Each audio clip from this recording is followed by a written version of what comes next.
Where my man Ohio runs boxing? Where my man at? You can't tell me Cincinnati. You can't tell me Ohio don't run boxing. You can't tell me that.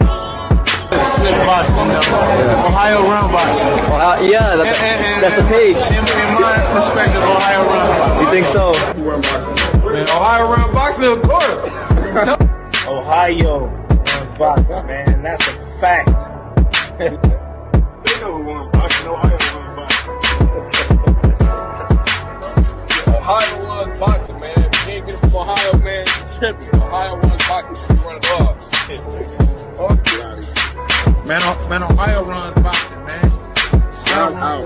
We the coldest. Mason Brothers, who run boxing? Ohio runs boxing. You already know.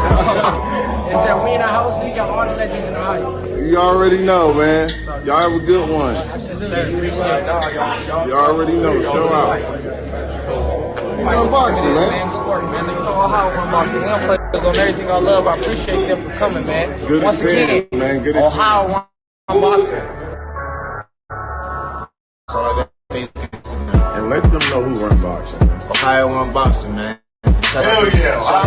From OTB included. Ohio run boxing. Shout out everybody. Shout out to 2019. But do y'all really see what Ohio doing? Duke Reagan brought back the silver, O'Shea brought back the bronze, and I brought back the gold. Yeah, y'all see it. Ohio running boxing. Team O'Shea, Big Mirror, MDB, I Appreciate you. Let them know who run boxing. Ohio runs motherfucking boxing.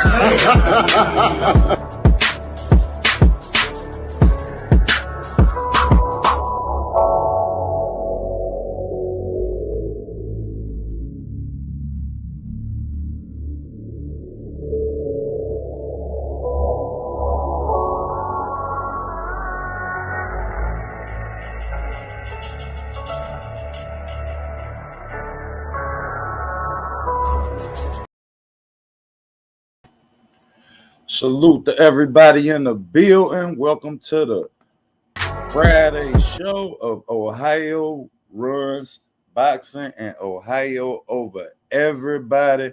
Let's say what's up to everybody that's in the building. Let's start off, man, with a special salute to the guys in the TWT, the winning team over everybody. So salute to the bros first off, you dig? Salute to Mike Biggs, TWT member. See you in the building, baby. Y'all get the Mike Biggs. Make sure y'all sub, man. My guy, I think he just hit the 1,000 mark. He was 4 away yesterday. Congratulations on hitting that milestone, brother. It's been a long grind. Trust me, I know. Salute to Thomas Martin. Appreciate you stepping in. Everybody hit that like on their way in. Salute to my OG, Bruce, Gas, Boxing, Jazz, and Mo. My pop say he love the jazz that you playing over there.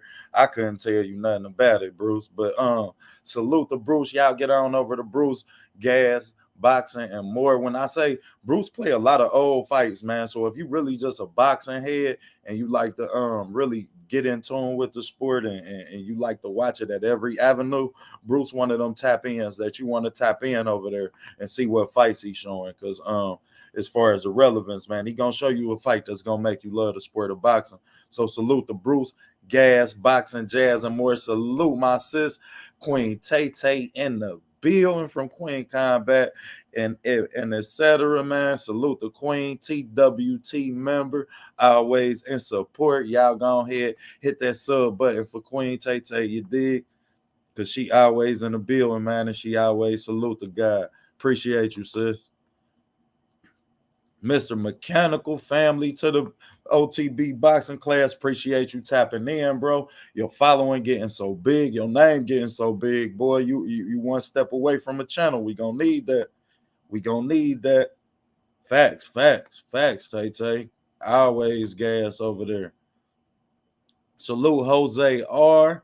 SA210. Appreciate you tapping in. Appreciate you, G. Gotta say that, man. Ain't no show without you. So I definitely appreciate you. I think we done hit everybody that's in the building that spoke up. For the haters that stepped in, man, and don't want to speak up, hit that like button, man. We gonna chop it up a little bit. We got an Ohio card that we gonna be bringing y'all. Man, I'm waiting on my co-host to get in. He'll be in at some point. But for those who want to step up, chop it up. Then we got a DAZN card featuring the likes of Jared McKinson and Ortiz, Virgil Ortiz, that is. Also going to be discussing the likes of the Mickey Conlan versus Marriaga card. Both of them guys we done seen knocked out tremendously in a tremendous fashion. So it's pretty sure we gonna get a knockout in that card. But let's start out with the DAZN card before we get to the Ohio card, because I'm definitely gonna bring that up, and I want my co-host to help get y'all in tune with some of the boxers on there. He a little bit familiar with some of them a little bit more than I am. Definitely make sure y'all hit the like. Cash App is on the screen. Make sure y'all sub to the class. Man, we just dropped Savannah Marshall, Clarissa Shields, which I think was definitely time appropriate, given that we just seen Brittany Griner sentenced to 9 years. No, this ain't a boxing topic, but we had a very great, interesting show about this, man, on everything boxing and sports. For those of y'all who ain't sub, get over there, because we got some dope content, and we really got an exclusive on some of the different four corners that gender and some of the gender inequalities that women face. But we just seen that girl sentenced to 9 years for some cannabis oil, which we know is about the politics. And my message to y'all is don't get caught up in the sentence, you dig, because we just funded their counterparts that they was going to war with. We all know the art of war states a friend of my enemy is what? My motherfucking friend. So, yeah, I mean, don't be salty at Russia. They ain't doing that girl no injustice. The injustice is right here in the fact that she's a WNBA player and she has to go over there to play in the offseason to support herself. That's the injustice that we need to be speaking about. My brother Keon did bring up a good point. For those who ain't subscribed, get to Everything Boxing and Sports, man. It's some good shit over there, man. I ain't even gonna hold you, man. Y'all know that's a big brother to the channel. Birthed me, definitely named me, helped brand me. So you did. I'm always being that, bro. But you know, we have our differences as well. So but I gotta say, man, we had a good debate on that, man, as far as, yeah, I mean, he brought up a great topic in the fact that women has to do more to support the WNBA. So I expect y'all to do more to support women's boxing as well, because Clarissa Shields and Savannah Marshall, y'all don't let the tape fool you. That's gonna be a fight gonna break out, and when it do, I'm anxious to see who gonna win. I'm real anxious to see who gonna win, because Savannah Marshall ain't scared of her. Savannah Marshall done proved to herself that she can beat her, and she possessed some of the tools that Clarissa, yeah, I mean, kind of lack at. And I won't say lack, but she just get caught slipping a lot. She's not the most fundamentally sound fighter in the pocket, and that's where Savannah Marshall is comfortable at. However, we know I don't like fighters who don't fight with their height. The girl like 5'10", and she really don't fight behind her height. She's great in the pocket, so that's where she want to fight at, and she's successful fighting in that manner. Salute Just Do, my brother, my TWT member, man. Facts. We about to get it in something heavy. Go ahead. Salute my co-host. Come on up if you got some time, Kwame.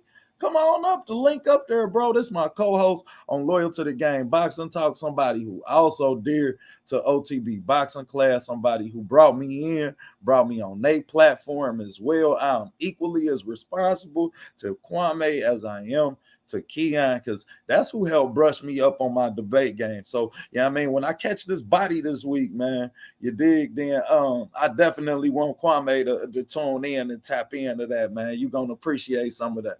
Definitely use some of your post-delivery. I've been studying, man. You got a slick-ass post-delivery once you mix your facts in. Yeah, that was a good live, man. And it was good to get away from boxing and talk about something different than boxing. You understand? So salute to Keon for offering this platform. A lot of people, you understand, a lot of times we get caught in our comfort zones all too much. And y'all know that OTB stand for outside the box. So we gonna stay outside that box, man. Don't never think that here is just boxing. It ain't never just boxing, as my brother showed me when I very graciously entered this atmosphere, that you have to include the business. That's always gonna be part of boxing. So we ain't never just tapped into one venue, one manner. You dig? We gonna speak on everything, because as well as we inside the box, and I think we pretty much cover all our four corners inside the box. But when we get outside the box, that's really where we like to touch base on. And like I told y'all, man, get to that show, give you some different perspectives, and I'm standing fast on my point. And my point is that them girls should never have to go over in the off season and play. We ask the men to endorse they brand and their sport more. However, we have to consider the fact that, their season is the NBA's off season. That's their training camp. NBA about to report to training camp in September. So we're asking them to devote a lot of time, and I get that. I definitely do. But due to the fact that y'all are patriots of the sport of basketball first, you owe them that. You owe them that. Otherwise, you should have told them, name they shit the Women's Basketball Association and not the WNBA, giving us the interpretation that you had some type of care for whether they were successful, or that you had some type of impact on their success. Because when they not successful, the NBA doing like this. You dig? You only as good as what you give me. So I think that's a world class of bullshit. And with the second, salute Mac from the South. Y'all know how we is with the South. Shout out to my family from Macon, Georgia. You dig? Shout out, because my mama just bought a house, man. Salute to Natasha Beck, man. Salute to my mama. Salute to Miss OTB, man. Got to say, just closed in on her first house, man. And I couldn't be more proud of her. So we gonna be helping her move tomorrow, and we'll be back to wrap it up with y'all. For those of y'all that's on the Instagram, we on Instagram, we on Twitter.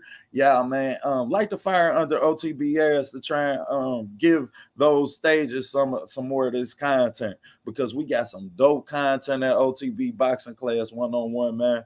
I ain't gonna hold you. We got we definitely signed off. And I think it's safe to say we a big dog in this shit. Safe to say we a big dog in this shit. Did y'all see Cigar Talk? Let's talk about it.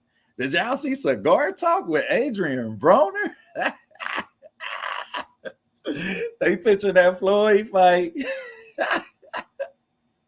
I was a little down on this at first, man. This was a fight that y'all know I spoke about several months ago, man. I'm actually going on Keon's show. I'm about to go back in the archives, man, and show y'all, you dig, exactly. Not so much as how the industry worked, but the voice that OTB had. Yeah, man. When I told y'all AB was gonna fight Floyd, y'all told me I was cucumber carrot ass crazy. Yeah, I was like, man, you tripping, OTB. He ain't getting that fight. But I'm telling y'all right now, that's a fight that's highly makeable. It's a fight that the people gonna want to watch. It's a fight that they're gonna sell. Whenever you have two fighters with the names of Floyd Mayweather and Adrian Broner, not to mention you have the past history to set up the behind closed door, the set up the details and to captivate the fans on the bullshit. Yeah, I mean, you know, fans love drama, so you got some drama included in there, and then you got a lot of history between these two. So coming into this fight, man, y'all know once I heard this, I just cracked up, man. Really impressed with the voice that OTB Boxing Class got. We know what nobody in this industry, nobody in this YTC community, y'all know we cover boxing. So I definitely found that hilarious. I'm gonna find it even more funny as we get closer to that fight, because I believe that AB gonna come out, look spectacular against Omar Figueroa. He know that this is his last hoorah. I don't think that he in this to try and get no chip, to try and get no belts. I don't think he trying to go and fight no Regis Prograis, no Josh Taylor. Ain't none of them fights appeasing to him. Bro want to come in, get his last brick out of the house that he built, which we know is Premier Boxing Champions, ran by, as well as Heyman Boxing Incorporated. Salute to both of those companies. Y'all continue to show me that y'all support OTB Boxing Class 101, and not only clearing my work, but also giving me the credentials to tell the fans that, hey, these are actually some great breakdowns. If you're not really in tune with all of the details that go on inside the ring, then definitely check out them breakdowns, man, because we put a lot of work into them, and they only gonna get better. I think that I tried my hardest to separate the girls and really get them the stage they deserve, and we really getting positive feedback. Shout out to both of the girls' camps, Savannah Marshall as well as Carissa Shields, who both camps reached out to me, let me know how much they appreciated the work. So salute to y'all, man. Salute to the ladies as we close in for the time for this fight. For anybody who claim they tuning in to this fight, man, I really expect y'all to all lock in and watch this fight as we continue to try and put women's boxing on the stage that it deserves, man. Because these women gonna give you a hell of a fight, I'm telling you right now. But as far as the AB Floyd talk, I think that that's a highly makeable fight, and I think it's a highly sellable fight. Not to mention, every goddamn star who's a star, who names start with star, if your name is Star, man, you gonna be there. I'm sorry, you not gonna tell me that they not gonna put that fight on a big enough stage where boxing in the world gonna stop once that fight start. So I really do think that that's a that whole card full of good scraps. Yeah, it definitely is. Excuse me. Yeah, it definitely is, man. They got all good fights on that card too. Also, we will be bringing you this week on Sunday. We're gonna bring you Alicia Baumgartner and Michaela Mayer. We done already broke that film down. We're gonna wrap the audio up on it tonight. So look forward to us giving women's boxing the stage it deserves. You're gonna have 2 undisputed fights in one night. 2 undisputed fights in one night. Dallas talking about some they run boxing because y'all might have 2 undisputed champions. Hold on, we gonna get the who run boxing too. Don't think we ain't gonna get to that. We've been catching the shots. Oh, we catching the shot. We see how them shots fired because we all know Ohio run boxing, not just for the fact, not just for the statement, not just for the legend, not just for the history, but y'all better look up how many active boxers we got right now. As you just seen, who called out E Bunny? Who called out E Bunny, man? Who called out E Bunny? Whoever it was, they coming off a loss. He coming off a gunshot. Shot out to the boxing session. My man Cal in the building. I appreciate you tapping in, Brody. Man, I've been trying to stay up and catch y'all over on Frizz, man. Next week, though, I'm tapped in on the late night schedule. So I definitely be in the building and support you, Cal. I appreciate you being here, bro. But somebody called out E Bunny, man. He coming off a gunshot, you coming off a loss. Just seemed like And for everybody that don't know, y'all get over to the boxing session. Get over to Cal's site, man. Cal is one of the hardest working and most underrated people within the YTC community, man. You don't know unless you know. You understand? So make sure y'all definitely get over there, man. Support my Brody. Man, he work and he support us. As y'all know, we advocates of those who support us. You don't support us, fuck you. You dig? Salute to my brother Dub, right side. Man, if I had I just got a new voice board as we gonna try and step up the content of the of our live shows. You know what I mean? And when we getting some sounds put in there as we learning how to use that, y'all know I still had 1 foot in the streets, 1 foot in boxing. a month ago. So I appreciate y'all, everybody who tuned in, for helping me wrap my arms around this sport that I love so much, man, and helping me love the sport as well, between the content that y'all bring, the way that we bring them this sport on a different venue. Now that it's some new blood in this, we gonna try and shake it up, bring y'all boxing on some different avenues. But as far as that go, I gotta salute Dub right side. Everybody talk that shit till it's time to meet at the bus stop. And Dub brought his ass up there, coal in his eyes, not sleep. He was ready to roll. Man, check out the Knockout Boxing 86 TV debate series. Man, that's really something special, really iconic. I was blessed enough to be with Knockout when we brainstormed the idea.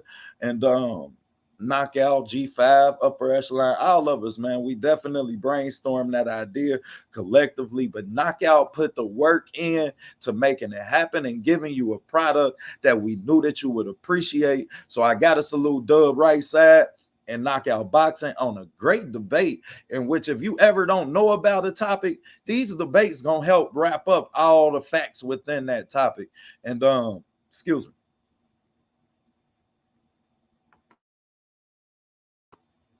And when it came to Devin Haney and Tank Davis, I really feel like y'all left no stone unturned. Y'all hit off on every point. Yeah, it was Rolly that called out E Bunny. You coming off a loss, he coming off a gunshot. This shit ain't the same, man. E Bunny don't take that fight neither. He'll knock your ass out. You like to fight in the pocket too much. You want to go in there and brawl. And we know Rolly got some strength on him. And Rolly is getting better at the sport of boxing. When y'all seen him, he was 17 fights in. But I got to give Knockout and Dub right side the credit they deserve. Dub right side, you didn't get 3-0.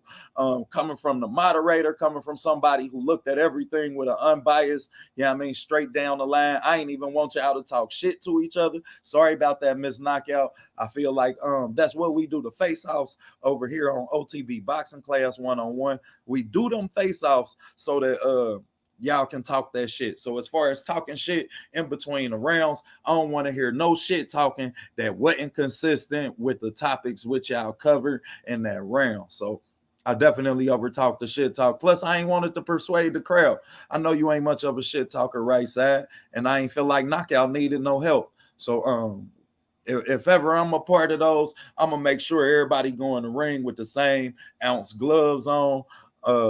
We gonna go in the training rooms, make sure everybody understand what's a low blow. Salute Master Khalik in the building. I appreciate you tapping in, Brody. Definitely family to OTB as well. I know a lot of y'all about to be getting out of here, getting ready for BFTB. We would have brought this show on earlier, but I ain't know Keon wasn't having Bryan Norman Jr. He said he coming on tomorrow, so make sure y'all tap in. I know it's gonna be a Saturday, but even if you just tap in for a second, hit the like button, you dig, listen to the details and where they at in the conversation, then double back on it. We all right with that. But make sure you support the fact that both of these people taking time out of their schedule, just as I'm asking y'all to do within the Knockout debate series. Both of these men prepared. Knockout, you took them to math class. Math class killed you. Dub. Math class killed you, bro. You can't play numbers with Knockout, man. Knockout play numbers because Knockout do numbers. So for everybody who's stepping into the debate, we're going to have a great debate just announced with Dwayne D. Freeman, boxing matchups, D. Free. Get over there. D. Free got a lot of dope content too. I ain't gonna hold you. He really catching fire, really getting his feet up under and getting comfortable within the YouTube community. And you seeing it in his work. And he's giving you that Jersey, that DC, that East Coast. Everything Just Do Boxing don't give you, D Free gonna give you, and he's a little bit more detailed. He give you some of that in the ring of a OTB if I might have been from the East Coast. Mind you, if I was from the East Coast, I'd be a Brooklyn nigga, man. Harlem niggas make it, Brooklyn niggas take it. I'm a taker. Don't get it twisted. I'm a taker. And while we talking about taking, let's talk about me taking this opportunity to battle my brother BFTB, Best Fight the Best TV. While all of y'all jumping on that sack, man, and catching a parachute on the homie nuts, let's also address the fact that a lot of y'all ain't want no smoke. I'm gonna remind y'all. I let that shit stay up for almost 24 hours before I jumped out the ring, because I felt like, as the YouTube community, man, you're not gonna punk me. Ain't nobody punking OTB. Nobody. I'm telling you right now, man. I came in this game battling with Key and Monty Brown about Jamal Charlo. You understand? It's not a coincidence that with 6 months of us being here, it's revealed Jamal Charlo don't believe in Jamal Charlo. So when it comes to the stance that I stand on, man, the people that brought me in this game, they brought me up here to come with confidence. They brought me up here to speak with confidence. They told me to confidently believe in what I know about the sport of boxing. Also, shout outs to Premier Boxing Champions and Heyman Incorporated, who instilled in me to believe in what I know about boxing and my beliefs in boxing. So, yeah, I mean, definitely don't think that I needed no subscribers. Ain't nothing worth. I do film, so for the networks to co-sign my film, y'all, that was the biggest compliment I could have ever got.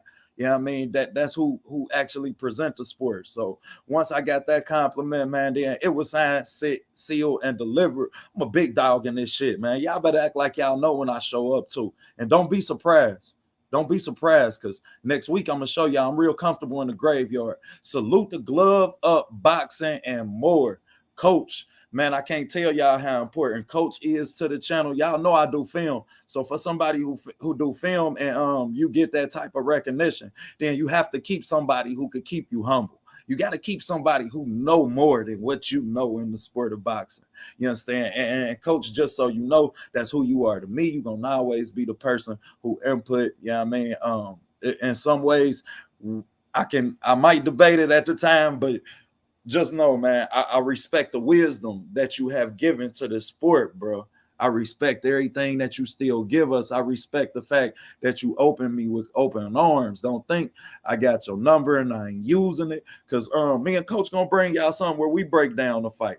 And Coach get y'all, you understand, some real coach perspective, a different perspective other than OTB boxing class, because I see a lot, but I don't see everything. You dig? And I'm humble enough to say that within the extent of my work. So don't think that the network's approval never mean everything to Coach, never mean everything to OTB. It's y'all who matter. Don't appreciate people for doing shit that they supposed to do, Coach. You ain't gotta appreciate. Don't. That's like telling somebody I appreciate you for telling the truth. Shit, we supposed to do that. We men. That's why we had two nuts. You understand? We supposed to do that. We supposed to stand on what we believe. And before I get off subject, I gotta say, I salute you, Coach, and y'all get the glove up boxing and more, because Coach doing something that not a lot of people, that everybody ain't willing to do, and that's encourage Black love in our culture, encourage all shapes of love. That's not just for us as Black people. That you dig. If you curious, or if anything, if you want to take some to learn, and I can say I ain't watched one show that I hadn't learned something. And I say that to say this: love is an action. You understand? So when you say you love somebody, this is an action. This is something that you have to continuously, actively put effort into. And Coach is continuously putting effort into the fact that we don't understand love itself. So let's get over there, man, and support Coach's efforts towards putting love back in the Black community and teaching, excuse me, and teaching us as humans what love consists of, what it takes to uphold a loving relationship. So I salute you for that, Coach. Yeah, you know what I mean? But let's get on to this fight card. Conlan and Marriaga. Mind you, I believe Duke Reagan fighting on that card. Make sure you tune in early. I believe Cincinnati in the building on that card. Don't quote me on that. I will come back later on at some point in this show and let you know once my co-hosts come in and I get a chance to really look at it. But if somebody in the chat could let me know. I believe Duke Reagan fighting on that card, and then we got Big Baby Jared Anderson. But as far as the Marriaga and Conlan card, y'all, Conlan got knocked clean, cold out the ring. And this man issued that he wanted a rematch from his hospital bed. First time I ever seen some shit like that in the sport of boxing. And as troubling as it was at the time, because I'm coming from from the perspective that, you understand, this is a sport of boxing. This is a barbaric sport, man. I ain't never been put to sleep, but I could just imagine waking up somewhere that your ass ain't go to sleep at. I ain't never been one of them heavy type drinkers that drink and black out and all that old weird shit. So I ain't never been put to sleep, y'all. I done been jumped a few times. You dig?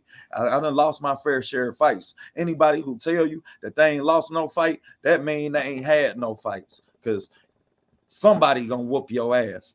Fighting is a sport. Eat that shit up.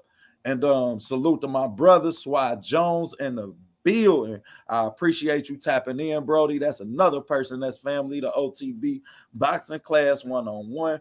But when Conlan issued that from the hospital bed, y'all, it kind of troubled me, man. And it troubled me that somebody gave him his phone to do so, because he was not cold, clean the fuck out, and in which he fell out the ring on the floor. So not only do y'all not know, these rings sit almost 6 feet, 4 to 6 feet off the ground. If you ain't never been to a boxing match live, all facts, bro.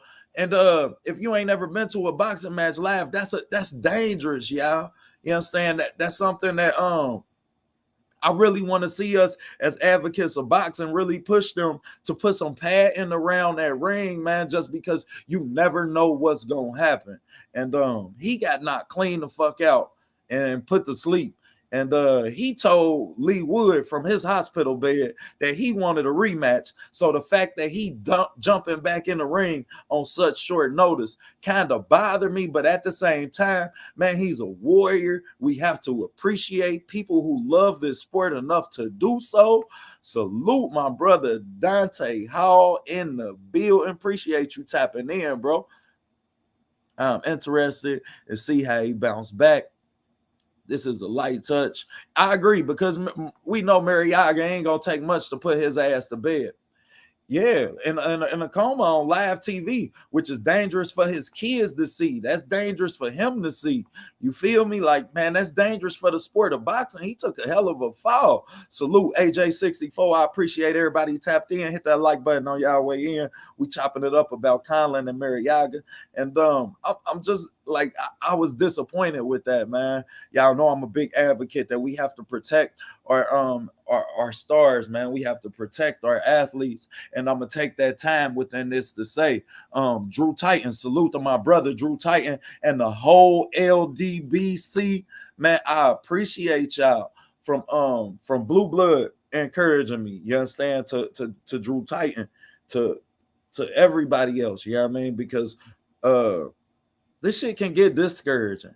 Yeah, I mean, I ain't even gonna hold you, man. But Drew had a great interview with two-time world champion Stevie Johnson, in which he let us know that he wanted to get into training. So anybody in the DC area, you know what I mean, anybody close to Stevie, man, that's a bright mind. We got to do more about keeping our brightest boxing minds in the sport of boxing. This is why y'all see OTB going in on all these damn trainers, because everybody can't train. Everybody can't teach. Everybody can't motivate. Everybody don't know that thin line that you got to play with as far as a fighter walking out of your gym and you giving him the encouragement to walk back in the gym and lace these gloves up. Boxing is a dangerous sport, man. I can't say that enough. So when I hear Stevie Johnson say that he want to get back into the sport, and then I can guarantee you Freddie Roach ain't about to give Blair Cobbs no goddamn information. He not about to tell him one time, do this, and later on it'll set up this. Do this, do that. That's not what he does. He goes out there and he tell you, oh, you're getting your ass whooped. You know what I mean? I ain't gonna do no impersonations. That ain't what we do. But he don't teach. That's not his thing, man. Teaching is not his thing. He's an activity trainer. He teaches activity. And he's good at that. I won't say he's not good at that. How much credit we could give him for that, I don't know, because your best boxer is your most talented boxer. And when your most talented player is your best player, then I have a problem with how you develop talent, period. We in this sport as trainers, as teachers of this sport, to develop talent. Now, if I can say that I know that boxers could watch my video and be like, damn, bro, I just learned something, OTB. Thank you. You taught me something to take to the gym with me tomorrow. This is something that can help my trainer give me instruction throughout the course of my art of war. But you can't, then it's a problem. So I guarantee you that when I hear Steven Johnson talking about how he want to get back into sport, that he got a lot more to offer than fucking Freddie Roach any day of the week. I will stand my name, my brand on that, all included. Salute to my brother 817.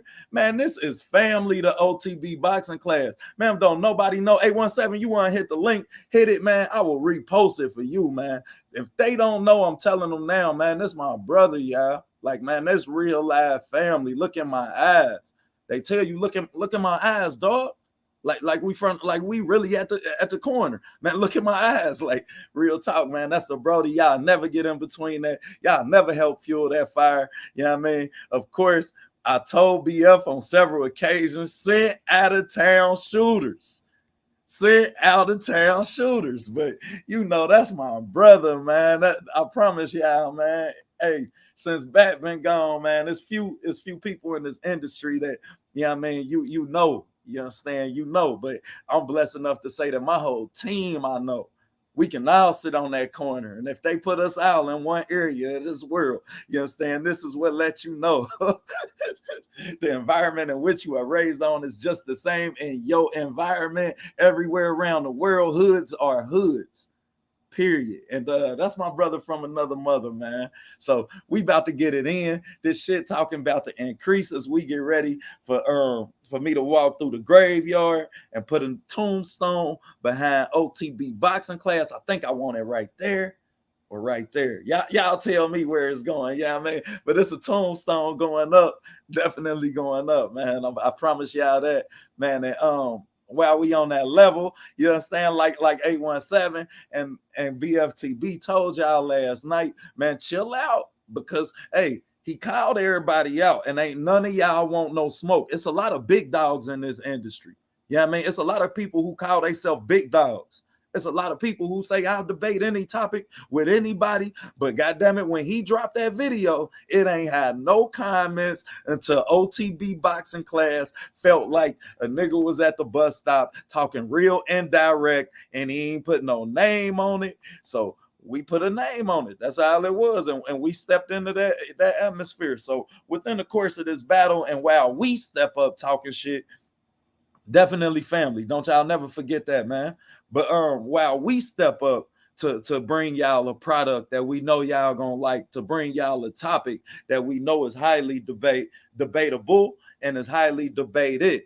Yeah, I mean, keep the respect issue, yeah, I mean, and understand that. I do film, y'all. So yeah, I mean, I ain't never, like, this don't never deter my work. For those of y'all who thinking that y'all losing a battle might deter people from coming, or that your word might not be the word that, yeah, I mean, might not, you're not gonna be able to stand on certain things after this. Man, this is debate, y'all. We have to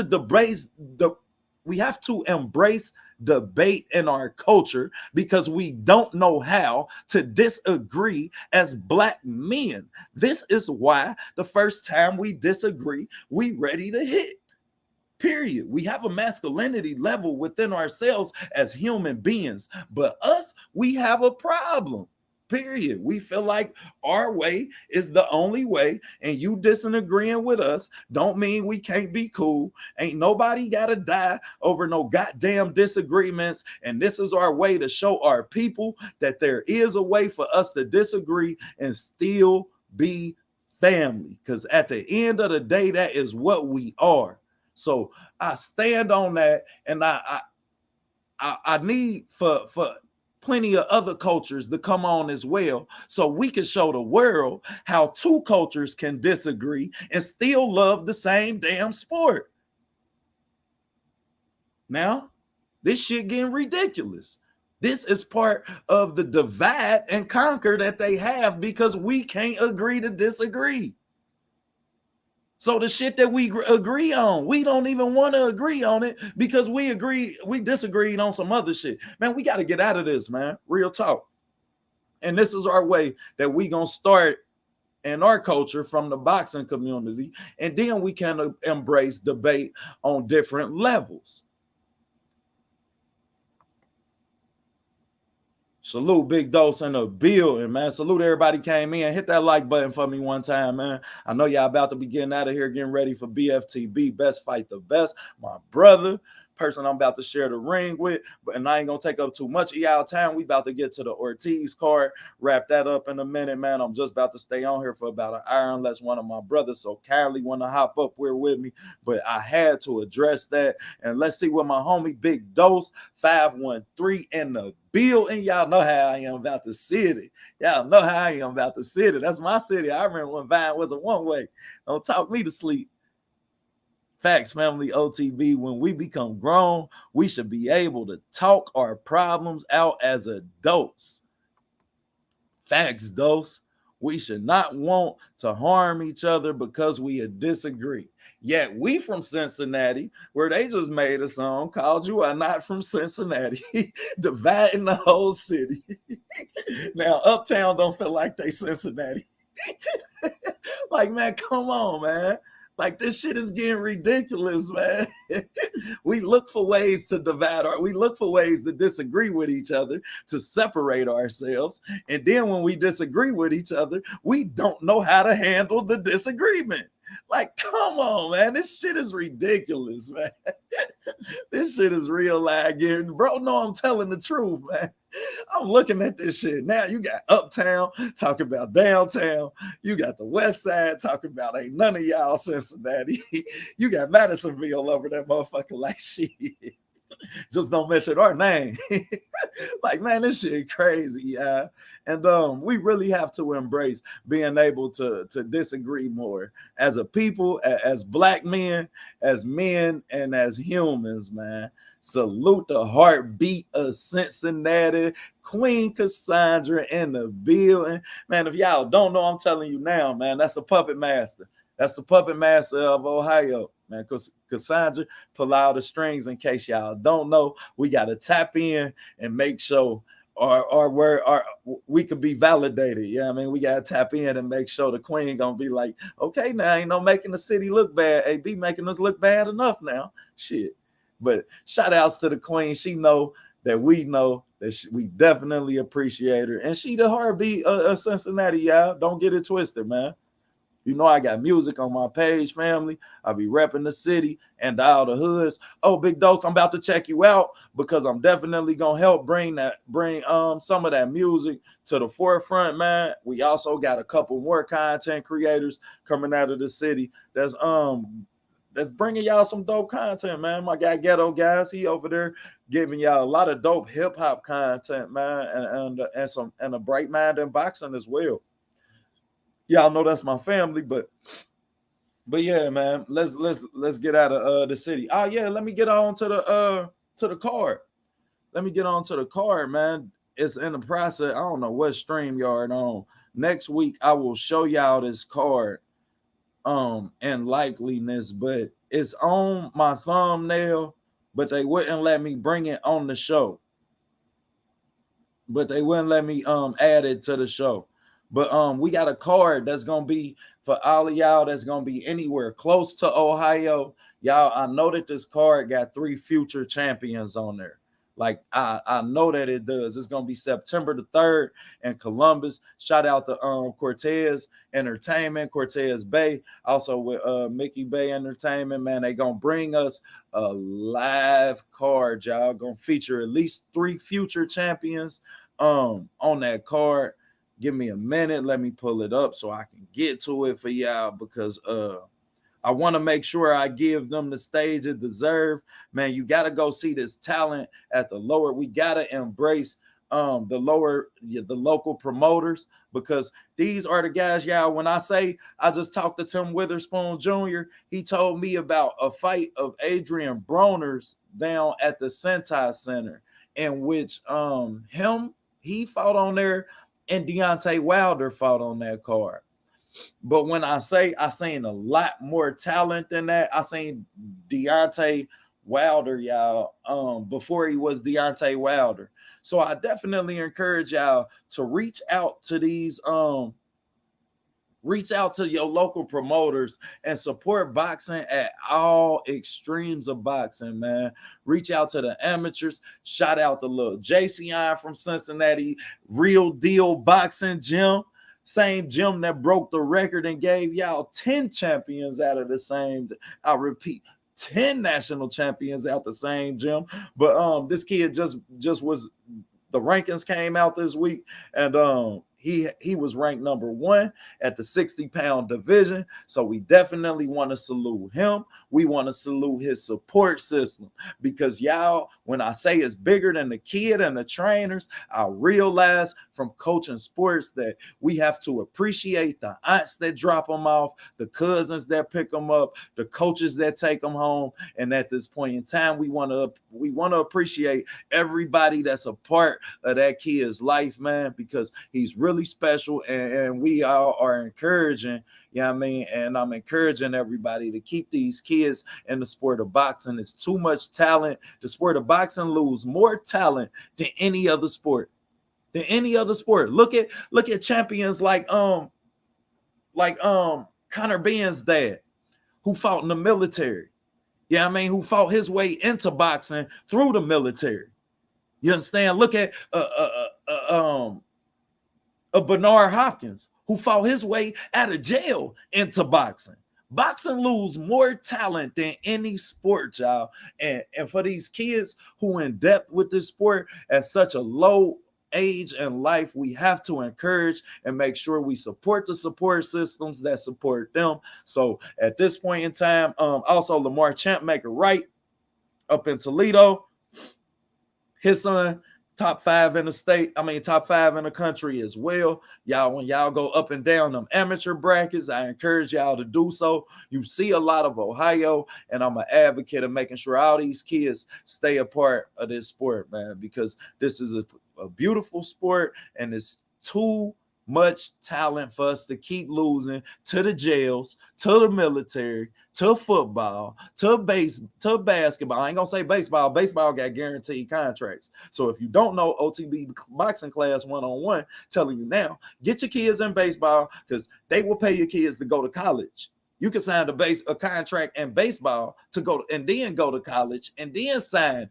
your minor league deal. So you could get drafted 3 times, have 3 signing bonuses in the sport of baseball, and still not play one major league game and not have no team saying that they own the rights to you as an individual. Man, I'm telling y'all, put your kids in baseball, even if they don't like it. I know it's hot, but shit, you don't know if they good until you know until they try it. So put them in baseball, man. It's the only sport with guaranteed contracts. Everything you sign on in baseball, guaranteed. Bobby Bonilla ain't played baseball in 20 years. Ken Griffey ain't played in 10 years. Both of these guys are still on the Reds roster because every dollar they tell you they gonna give you, they make sure they give you, no matter the longevity it takes them to do so.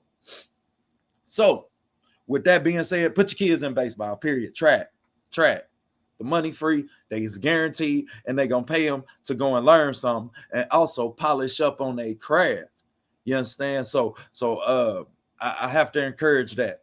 Say, Heron, my man. Yeah, Heron fought out of Cincinnati for a while. Swat Jones say, wow, yeah, they don't tell you that part, Swat. They don't tell you that part. You understand? They put us in track, though. They throw our ass on that track field. Both of mine went to college, played baseball, and have graduated. I didn't have to spend a dime on tuition. Man, shout out to Coach. Y'all need to be trying to learn something. Coach, you need to damn near start a men parenting page. You got 2 college graduates. Here I am. God damn it. I went to school. I ain't never drop out. I just quit going. As y'all can see, I'm a highly intelligent individual. But when you can say that you have 2 college graduates, y'all, we have to apply him as a parent. You understand? We have to apply him as a parent for encouraging one of his kids to play baseball when everybody else walking in school with track medals. And in baseball, you have to literally stand on your talent. Not to mention the different levels of racism inside the sport of baseball. You understand? Which is something that you don't see until you get to the higher levels of it. But I'd be interested in Coach telling y'all, as well as his son, speaking about some of the things that he dealt with and seen within the sport of baseball. Y'all, a lot of been from Ohio to Georgia to Hawaii playing baseball. When it, like, you understand? And that's really a love of my game. One of these days, I'm going to break down one game and commentate it so it ain't so boring to y'all, because a lot of times that's what make it boring is how they talk about it. And it's different when you have somebody who can tell you how a ball could drop from your ass to your nuts in less than a half a second. You understand? Be up here, then down here in a half a second. We talking about an 80-mile-an-hour ball that's going faster than some people's cars. You understand, man? Oh, I can make you love the sport. Baseball is a beautiful sport. This is our pastime. The Negro Leagues. Go back, y'all. Do your homework. Do your homework. That's our sport. That's our sport. And they know it.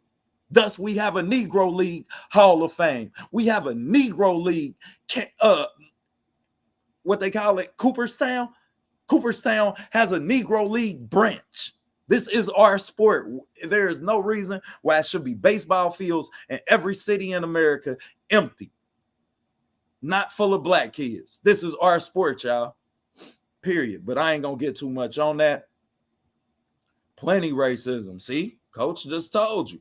Plenty racism in baseball. Don't get it twisted. But that's a whole nother subject, and I think I'm gonna start going live where we could really have some of these talks and debates and bring some of these subjects to the forefront, because the difference that and the emphasis that we put on football, I might declare that we need to be putting them on baseball. You understand? As football is a 80%, 82% all black. As far as the players go, you understand, it's 82% black, and they don't have no guaranteed contracts. Ain't shit guaranteed but your signing bonus, in case you don't know. Every NFL player ain't shit guaranteed but your signing bonus. You have to make certain credentials. You have to be a certain weight back. You have to. They have what do they call them? Incentive-based contracts. You understand? Now I teach class about contracts for a minute. They have incentive-based contracts where they tell you that this man is signing for a contract that's worth up to $300 million. However, he has to accomplish certain things within the sport, which is why y'all seen Antonio Brown take his equipment off and walk off the field, and everybody say he crazy. He's disrespecting the sport. No, I signed a contract based off incentives, and y'all not giving me the opportunity to make the incentives because I'm close. Because I'm close, which means that at the end of the day, guess who run every fucking NFL player's career? The coach and the owner who's signing off on these checks. That's why Russell Wilson can be on the 2-yard line and throw an interception and 5 years later be traded to the Denver Broncos. Man, don't get me talking about the politics, y'all, because I see it. Don't think I don't. Y'all know OTB I ain't no dull cookie. I ain't no cookie with a few chocolate chips. Now, we loaded. We fully loaded around here. Nah, they held him back from reaching his terms of the contract. Yeah, that's what I was saying. And that's because in football, everything is incentive-based. You understand? When everything becomes incentive-based, then my opportunity on that field means a lot more. Versus baseball, shit, I could quit today. If I sign for $200 million, y'all owe me $200 motherfucking million. Period. So with that being said, man, encourage your kids to try more than what they used to. You know what I mean? Encourage them to try more than what we used to, because we know that it's some different extremes and revenues. And also, I gotta say, shout out to J.R. Smith for what he's doing with them, bringing golf into the Black community. You know what I mean? And I really encourage more of our athletes, just as I encourage our women to endorse the brand of the WNBA. And that's our women that's in positions of magnitude that can make a difference. Like, you know what I mean? How much would it mean if a Queen Latifah, if we see a cover girl, if we see a Queen Latifah, if we see a Cardi B show up at a WNBA game? Like, you understand? Ain't no telling the impact that you will have. Not to mention, ain't no telling the perception level that you might change within yourself. So, you know what I mean? Always be open, man. There's more than one way to skin a cat, man. And we gonna get to them here. That guarantee and potential money, two different things. Facts. And that's what we talking about. You understand? Because a lot of times we get them confused. You understand? And we don't look at the in-between line within sports and financial means. We just look at the bottom line. Fact of Michelle Obama. Facts. But when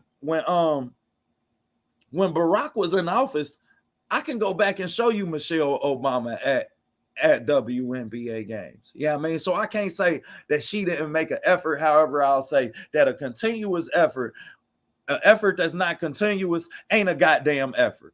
Now, that's like me. If I start a show and tell you I'm gonna be here on Friday every day at 3:00, and then I quit doing it, you understand? Then that's not me giving you the same effort that you giving me, because if you looking forward to the show and I'm not giving you that same effort, then that's not showing that. No, we not giving no credit to that. We don't do no half-asses. Just like when we in the gym, ain't no half-assing in the gym. You can't half-ass the sport of boxing, and you can't half-ass life. Rihanna or Beyonce courtside will go along. Facts. How about they do they All-Star Game halftime show? You understand? You bitches show. I mean, sorry, excuse my language. You have to show up and do the Super Bowl. You understand? Take a pay cut and go and help out their brand and help and support women equality. You understand? The voices that y'all have would just be tremendous. So when Keon say we need some women of relevance to embrace that, then yes, I agree. I'm inclined to agree. Fans are often really aren't that savvy when it comes to understand the fine print of the contracts. And I understand that. And that's why I'm actually taking the time to tell y'all, man, get y'all kids in them, because, man, guaranteed money is different than money you don't know is coming. You understand? And that signing bonus go real fast when you've been needing a deal for almost 2 to 3 years. But I think we done touched on enough of that. Now let's get on to this Virgil Ortiz, Jared McKinson card. I'm gonna start off with the main event, which is Ortiz and McKinson. I like Virgil, y'all. I'm a big fan of Virgil, but Virgil get caught fighting in the pocket too much, and he get caught in these brawls. And him in the pocket is slick, but it seemed like his feet. You gotta have good feet to fight in the pocket. Because if my head start off on the outside shoulder, I got to be able to transition my weight to the inside shoulder as you throw that outside lead hand. You understand? Because I have to transition and start to get ready for the counter. Now, when I say that, I'll say Virgil gets caught in the pocket where he don't care to transition. He'll just he'll just eat your punch and give you his. Because he realized that he fights with a pressure that's so hard to keep up for most fighters, that he capitalized. And he capitalized on the exchanges over the course of 12 rounds. However, in this fight, y'all, he gonna be fighting somebody in the Jared McKinson that got a hell of a jab. And Jared McKinson may be the better boxer. Like, he very well may be a better boxer than Virgil. I'm not gonna tell you he not, because the kid just fought the kid from Chicago in his last fights. Matter of fact, shout outs to Chicago. Y'all had that kid ready on 2 weeks' notice. He went in there with the kid that Jared McKinson fought. And I arguably was yelling at the TV that the Martin kids fought such a good fight, y'all. You understand? The kid had good feet. Neither one of them had enough power to hurt each other, which is why I believe that they gave the fight to McKinson. Also, McKinson was already lined up to fight Virgil Ortiz. Virgil Ortiz had pulled out of that fight. And we gonna get to that, Big Dose. We gonna get to that because Ortiz spoke on that. Virgil finally spoke on that. So yeah, we gonna get to that in a minute. But as far as that last fight went, I mean, I was so impressed with the Martin kid that it looked to me like I had to take away from the McKinson, because McKinson got a boatload of boxing ability. The kid is smart. He's a southpaw. Pop that jab out there 2-3 times at a time, close the distance, set his shots up well. He just don't have enough power to hurt no damn body. So within the course of the fight, I can't say that he gonna never hurt Virgil. And for Virgil being a fighter who we've already declared is going to take your punch to land his, then I think it's safe to say that over the course of 12 rounds, I don't know that that McKinson can have the flawless performance, because he'll need to be flawless and him not being able to hurt Virgil. So that means you got to win 12 rounds, you understand, points, punches landed, and you got to have the activity to keep up with Virgil, which is tough because Virgil puts so much pressure on you, man. Like no matter what the hell you hit him with, you can hit that kid with the front sink and the kid just keep walking forward. So with that being said, we seen Kavaliauskas hurt Virgil Ortiz, but Kavaliauskas was known as a big puncher, y'all. Pre-Terrence Crawford, he was known as a big puncher. So I just don't know that. I just don't know that. I want Ennis and Boots. Ortiz camp is scared of. I don't know if they scared. They starting to address that fighting more. And Ortiz say he want that fight too. You understand? Ortiz say he want that fight too. So I don't know, man. Virgil really starting to impress me as far as we gonna see what type of dedication he have to the sport, and we gonna see if he can even stay at 47 long enough to fight a Boots, because I don't see Virgil staying at 47 long enough to fight a Boots. I think he jump up to 54, and I think that he gets Errol Spence, Terrence Crawford winner at 54, where he's more comfortable and he can actually hold that weight. Pay attention to Virgil feet in this fight, and pay attention to whether he drains out, because we know that he pulled out of the last fight due to some type of illness, but we all in the streets know that he can't make 47. So pay attention to his weight and his conditioning throughout the course of this fight. Virgil is a good fighter, but Noah's punching him up had done more damage. I agree.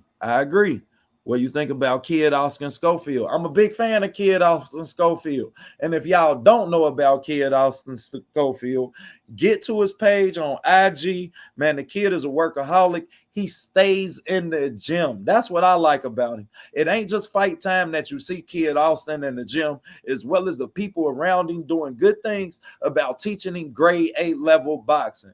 Big fan of Kid Austin Schofield. I'm not sure if he's fighting on the main card or the pre-card, but make sure you tune in, because OTB boxing class I had a few conversations with Kid Austin, and he may be coming to y'all courtesy of OTB boxing class, because I'm such a big fan of him. The kid can fight in the pocket, great in the pocket. Drops his hands too much for my likeliness, but when you have that type of hand speed, it's hard for me to say don't do something, because the kid hand speed is crazy. But just so you know, I'm a big fan of Kid Schofield at OTB boxing class 1-on-1. First, let's say blessings, King. Keep doing your thing. Salute to Kawhi Elliott, another person who family to OTB boxing class 1-on-1. Appreciate you tapping in. Keep doing your thing, because the grind don't stop. All facts from Tall Stacks. The grind definitely don't stop. Fighting is a sport. We gonna eat this shit up, and we gonna have fun with the plates, y'all. We gonna have fun with the plates. I ain't even gonna hold you. Boxing then gave us a hell of a plate in 2022. So I think it's safe to say, that we having fun with the plates at this moment. And this is a good time to be a boxing fan. Don't get it twisted. You understand? This is a beautiful time to be a boxing fan. Tune in to the debate between me and BFTB because we gonna touch on a lot of things. And the history of boxing gonna be one of them. You got two of the brightest minds in the YTC community, y'all. Don't get it twisted. If you don't know, I love that opportunity to show y'all. Virgil and his dad will stay at 147 until he gets a belt. Well, they saying that this gonna be his chance to get a belt. They saying that this gonna be a WBA super champion fight for that belt, I guess. I don't know. I just saying it. I couldn't tell the details because from my understanding, the WBA, they do what the hell they want, y'all. Shit. They tell you who they champion is each week. Hell, and they change. They have a person fighting for eliminator and then have another person fight for the same damn eliminator next week. Like, man, come on, man.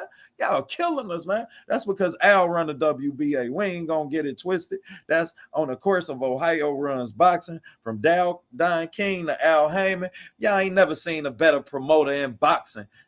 Never. And you probably never will till OTB get to promoting. Shit. Mo was touching Virgil up. If Mo would have had more power, it would have been a more interesting fight. Yeah, and if Mo would have ran more goddamn miles, he ran out of gas, bro. He ran out of gas. And that's what pissed me off. When I see fighters run out of gas, y'all, this is embarrassing. This is embarrassing to the sport because we expect trainers to train and teach. Now, you know that we coming in here with a game plan of the box and the fight off the angles, but you tell me to run the same amount of miles that we ran in the same camp that we was going to go in and fight in the pocket off the front foot. Shit make no sense. Wait till I get my soundboard. Next week, boy, we going to have a hell of a fun show. I'm telling you right now. Oh, yeah, not Mickey Bay, right? Swat Jones. Man, salute to Mickey Bay and Tevin Farmer who doing something that I encourage more fighters to do when they have fights that they want made. Damn, the whole screen just jumped on me. Sorry about the comments, but salute to them as they promoting their own fight. They did every extreme of this fight. They went to Blue Blood first, I believe, to announce that they was fighting. And then on every other extreme, they eliminated the need to have a promoter, which means they locked in a venue. They promoted the fight within themselves, and we need to encourage more fighters, especially fighters who are on the lower totem pole of the boxing rankings. You understand? And as well as getting in touch with the boxing commissions, because this is a commission boxing fight that Mickey Bay and Tevin Farmer fighting in. So I applaud them for that. I applaud Blue Blood Sports TV for allowing them his platform to do so. And as we get closer to that fight, I will be giving these guys the credit they deserve. And I'm going to break that fight down too. Ask Haney about Kid Austin, great sparring. Oh, shit. See, you got to be careful with sparring film, boxing fans. You got to be careful with sparring film because the team who's putting the sparring film out, they put it out for a reason. You understand? And I'm never a fan of sparring film other than understanding of a boxer's technique and maybe tendencies. But other than that, take sparring film with a grain of salt. Man, the people that's putting it out and you don't know what they might have been working on. Spars bring in spars for different purposes. If I'm fighting somebody who fight good in the pocket, what I'm going to do? I'm going to bring in somebody who good in the pocket. Now, if I'm getting better at being in the pocket, then what? Then my performance won't be as good as it is at what I'm good at. I don't go in the sparring match to get better at what I'm already good at. I go to work on things that I'm not good at. God damn, this is the problem with trainers. They training these kids to get better at what to be great at what they good at before they allowing them to get better at what they bad at. That's the presentation of boxing looking like it looked. Think Mickey Bay too small? I don't know about that, man. Mickey Bay kind of long. Is it a WBA title eliminator? Because they are doing away with the regular title. I believe that that's what they made that fight. I believe that that's what they made that fight. However, I don't believe that they could have made that fight. Oh, yeah, it is. It is. It is a title eliminator. And that, but see, that's some bullshit. Because what did Stanionis fight in? Stanionis took step aside money twice. So that's some bullshit. If the WBA about to make Virgil Ortiz the fucking mandatory and Stanionis then took step aside money twice. And we asking Boots to go and fight Stanionis. Now, this some bullshit that's going on in our face. And y'all know we gonna speak about it. Let's get it self-disputed. That's what we got to do. Hey, that's dope. Coin that. We need to come out with a self-disputed belt. Shit, that'll be dope, man. They got all these other goofy-ass belts. And that's going to be fire. You better be ready for that one with BFTB. You better know I'm going to be ready. If y'all think that that we ain't stepping in the ring with the best to do this shit, man, come on, man. Come on, man. I told y'all I'm from Ohio. Columbus showed you how Buster Douglas whooped Tyson ass. You understand? So now it's time for Ohio to put down on our upset. Be on upset alert.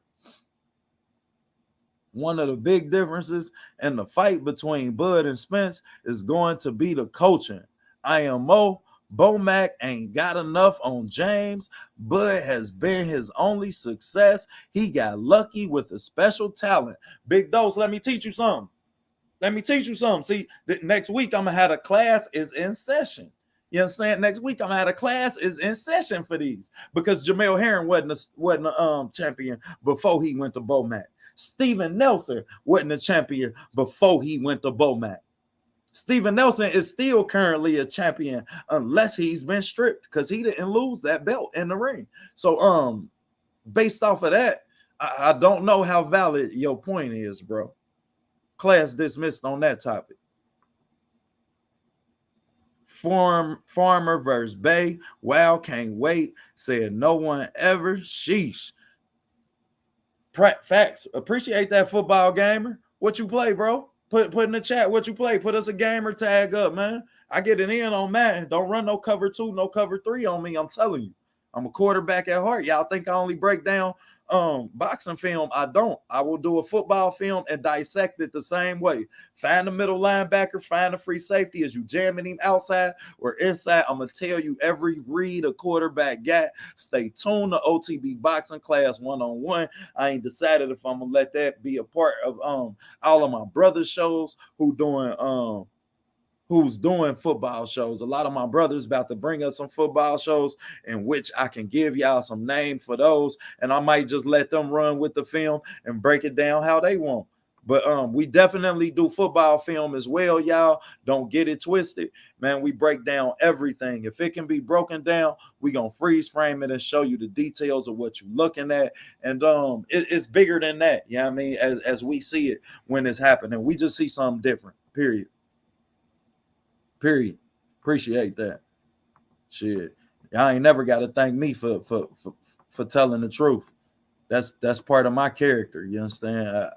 I was real before I came to YouTube, and YouTube ain't gonna not let me be that. So you understand, my being real is something that you do. It ain't something that you talk. It ain't something that, you know what I mean? That's something that you do. That's an action. Just like loving a person, that's an action. Was saying Mickey Bay too small for Boots family. Yeah, I agree.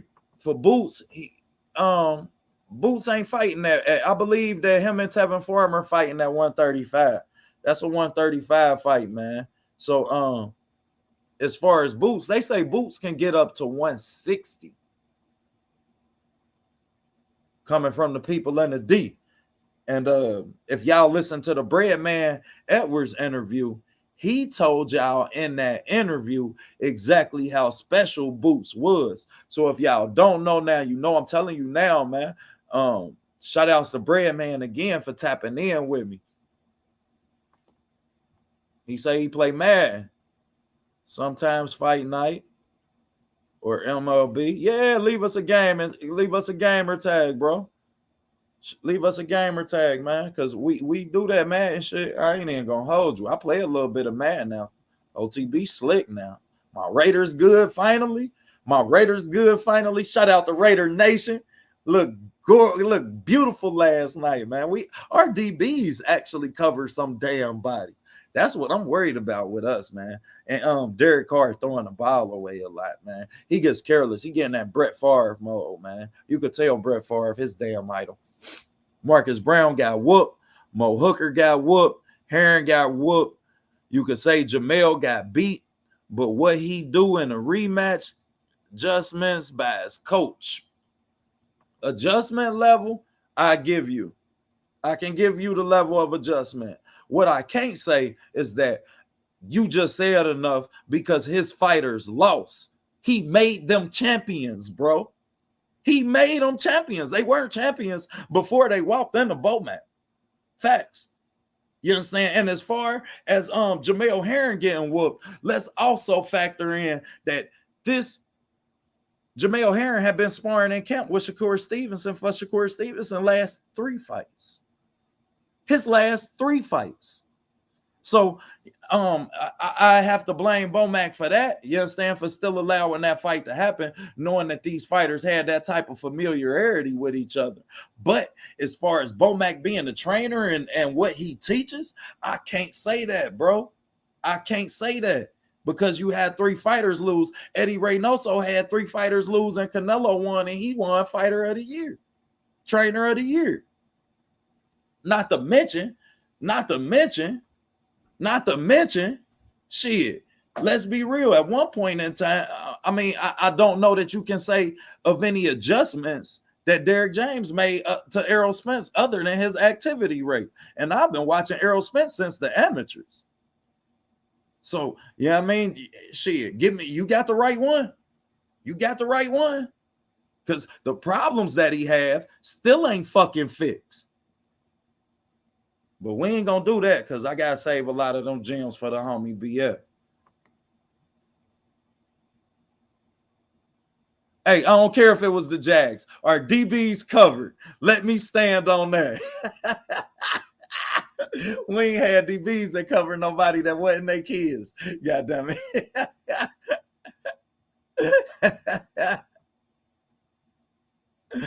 Call him Jamel Harrington. Yeah, KC real hard on us, Queen. He real hard on us, man. He loves sneaking Ohio in, boy. If y'all don't know now, you know. I done been to the south side of Chicago. Shout out to my Aunt Ann and my cousin Scrap and Lily. Man, rest in peace to Lil Scrap, who lost his life this year in 2022. Cousin of mine from Chicago. But man, KC loves sneaking Ohio, boy. He be gut punching our ass every chance he get. And if y'all don't know, that's how Chicago look at Cincinnati, man. They look at us like, oh, if y'all was a little bit bigger, y'all be on our ass, boy. But y'all just ain't big enough. They know we on their ass. That's between y'all in the chat. But yeah, man, back to this Ortiz and McKinson fight. I don't see McKinson being able to win this fight, but I see him giving us a performance that allow us to say that we could see him in the ring with the likes of that he may be respectable for the likes of a Rashidi Ellis in his next fight. Maybe because PBC need to keep Rashidi Ellis active. We know about the split promotions, but I'm pretty sure Jared McKinson is not a DAZN fighter. I think he just was signed up to fight. Yeah, that fight. This is check. But I'm not sure as far as that's concerned. I have to look into that. Don't quote me on that. But I think that that's a good fight for Speedy Rashidi, and Jared McKinson as well, coming off of this loss. I don't think he have enough power to hurt Virgil, so I think it's gonna be hard. It's gonna be a long night for him. You understand? And I hope he bring his legs. Watch his legs and watch Virgil legs as well, because Virgil got hurt in his last fight. Didn't tire up. He don't really tire out. You understand? But you see Virgil and he just don't fight the smart fights. That, yeah, Queen, I peep that shit. Don't worry. You know we peep everything. Come on, man. Okay, they stay sliding our ass. Dirky yo time about some Cincinnati love Chicago. They want to be like Chicago. Shut up, bro. You stay in Cincinnati. Every time we look around, Dirky yo ass coming to Cincinnati for a concert. And they ass stay paying for it. But another subject, man. As for Time 72, they talking about PlayStation games.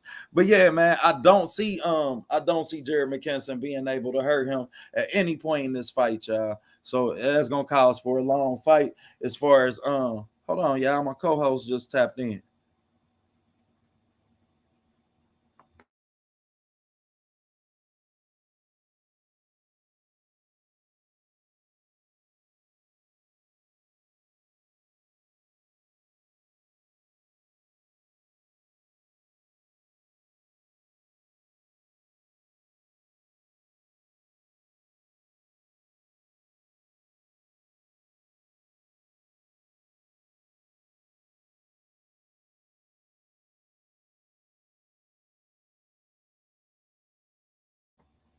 Yeah, my bad, man. Co-host say his link wasn't working, so let me hit him and give me a minute to get him this link.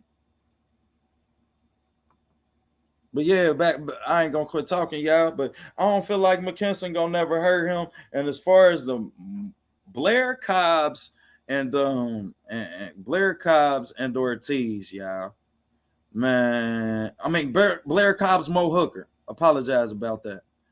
Blair Cobbs, Mo Hooker, man. This is a fight that is gonna be a good fight, y'all. But I'm not anxious to see the shit. Like, it ain't a fight that neither one of them had a performance that make you want to see this fight.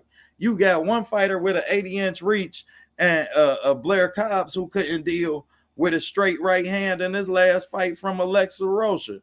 So, with that being said, we don't know if Mo Hooker gonna bring his legs to the fight. That's the problem with that. He another fighter who tired of out. And when you tire out like that, one thing we can say about Blair Cobbs, he ain't gonna tire out. He got knocked the hell out and got up and was punching on his way up. When the ref woke his ass, was picking him up off the canvas, he was still trying to fight. So, to say the least of the matter, we know that Blair Cobbs ain't about to tire out. So as far as that fight is concerned, I'm anxious to see, what we get out of that fight. And like I tell you all the time at OTB Boxing Class 1-on-1, everybody in here hit that like button. Man, two fighters who can't fight is a good fight. Two fighters who can fight is a good fight.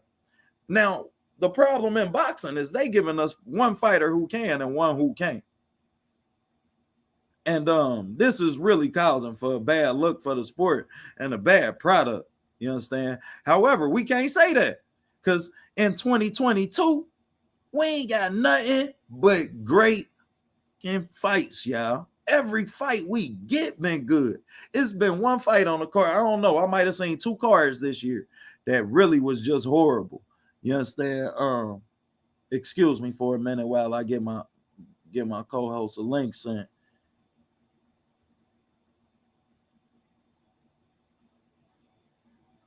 These links be crazy. All right, okay, there it go. There it go. Make sure I send it to his phone too.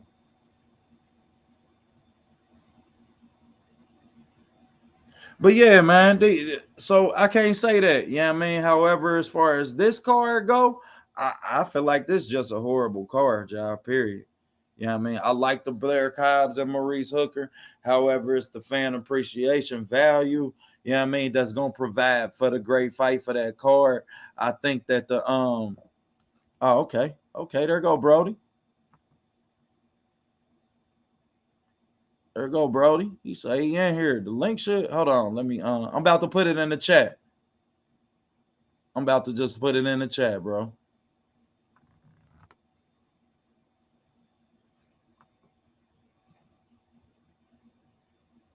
And anybody else that want to hop up after bro hop up, give us a minute to cook. And I'm gonna let him really bring y'all this card from Ohio because he really familiar with a lot of these fighters. I'm familiar with like 3 of them. I know it's 3 future champions on this card that we about to bring y'all coming from Columbus, Ohio, Cortez Bay Entertainment. Y'all get to him, like and subscribe on IG, man. That's gonna be a live card. Salute my brother R West in the building. Salute Thomas Morris. Appreciate y'all tapping in. Compton Marriaga, a good test. Yeah, but if you wasn't here earlier, I spoke about how disappointing it was to see Conlan get knocked out the ring, and he landed y'all on the concrete. So right now my co-host just entered. How you feeling, bro? Salute to himself, Mr. Ohio Runs Boxing. He's stepping away from his son's scrimmage too. I just want everybody to know. Yeah, I mean, he really made sure he stepped away from the scrimmage and gave us some of his time. So I appreciate you, Big Brody. Definitely, man. Great. But yeah, man, what you was talking about, man? What you was getting into, man? Man, talking about Mo Hooker and Blair. Yeah, man. You know what? It's so funny, and people don't pay attention to these things, but they need to, especially if boxers is on here. Please pay attention. Look how Golden Boy is moving the black fighters, and look how they moving the other fighters. That pay attention to that before you just be so vulnerable. You sign with Golden Boy and think you're going somewhere. No, absolutely not. Blair, yeah, shout out, Cassandras. That's Cincinnati right there. Shout out. I keep telling them that's the heartbeat of the city right there. Right boy.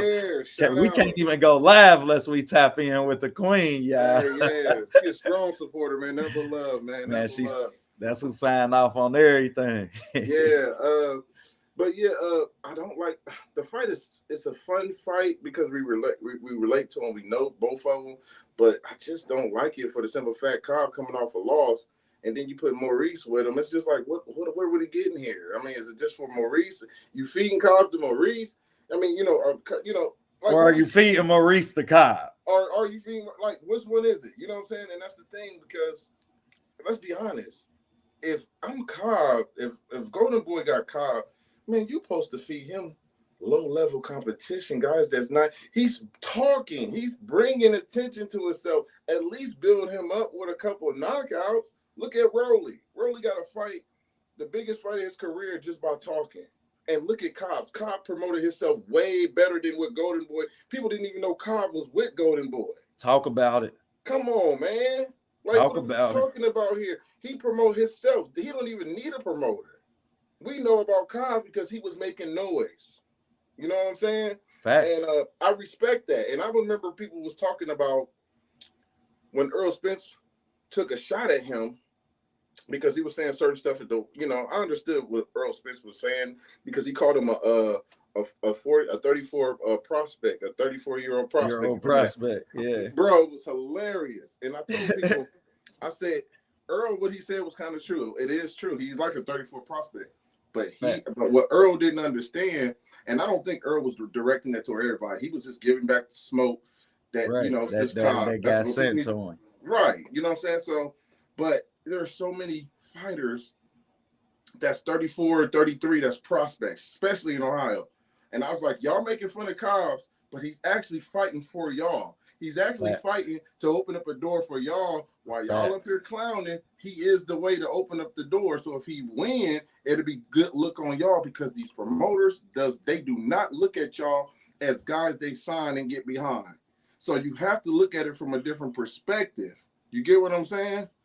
So when it comes down to that, I was telling them you got to look at it from a different perspective. I know Brian was talking junk, and he paid for it. You know what I'm saying? Definitely did. But he brought attention to him, and I said, you know what? A lot of guys, sometimes we have to do that. I get it. We shouldn't have to talk, but that's just the game. Yeah, that's the game, and we need to encourage that more as advocates of this sport. We have to encourage our boxers to sell themselves. Or guess what, y'all? Your favorite fighter never become the A side. Never. You can have every fucking belt that you want, and you will never become the A side without the ability to sell yourself. I mean, we talking about Rolly versus Robert Easter right now. I mean, Rolly. Yeah, what you think about that bullshit? He coming off a knockout. He coming off a gunshot. How do we sell that fight? You know what? I call it. Let's call the fight "Wounded Animal" because that's exactly what he just.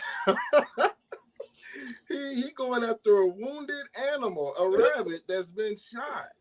Bro, really? Come on, man.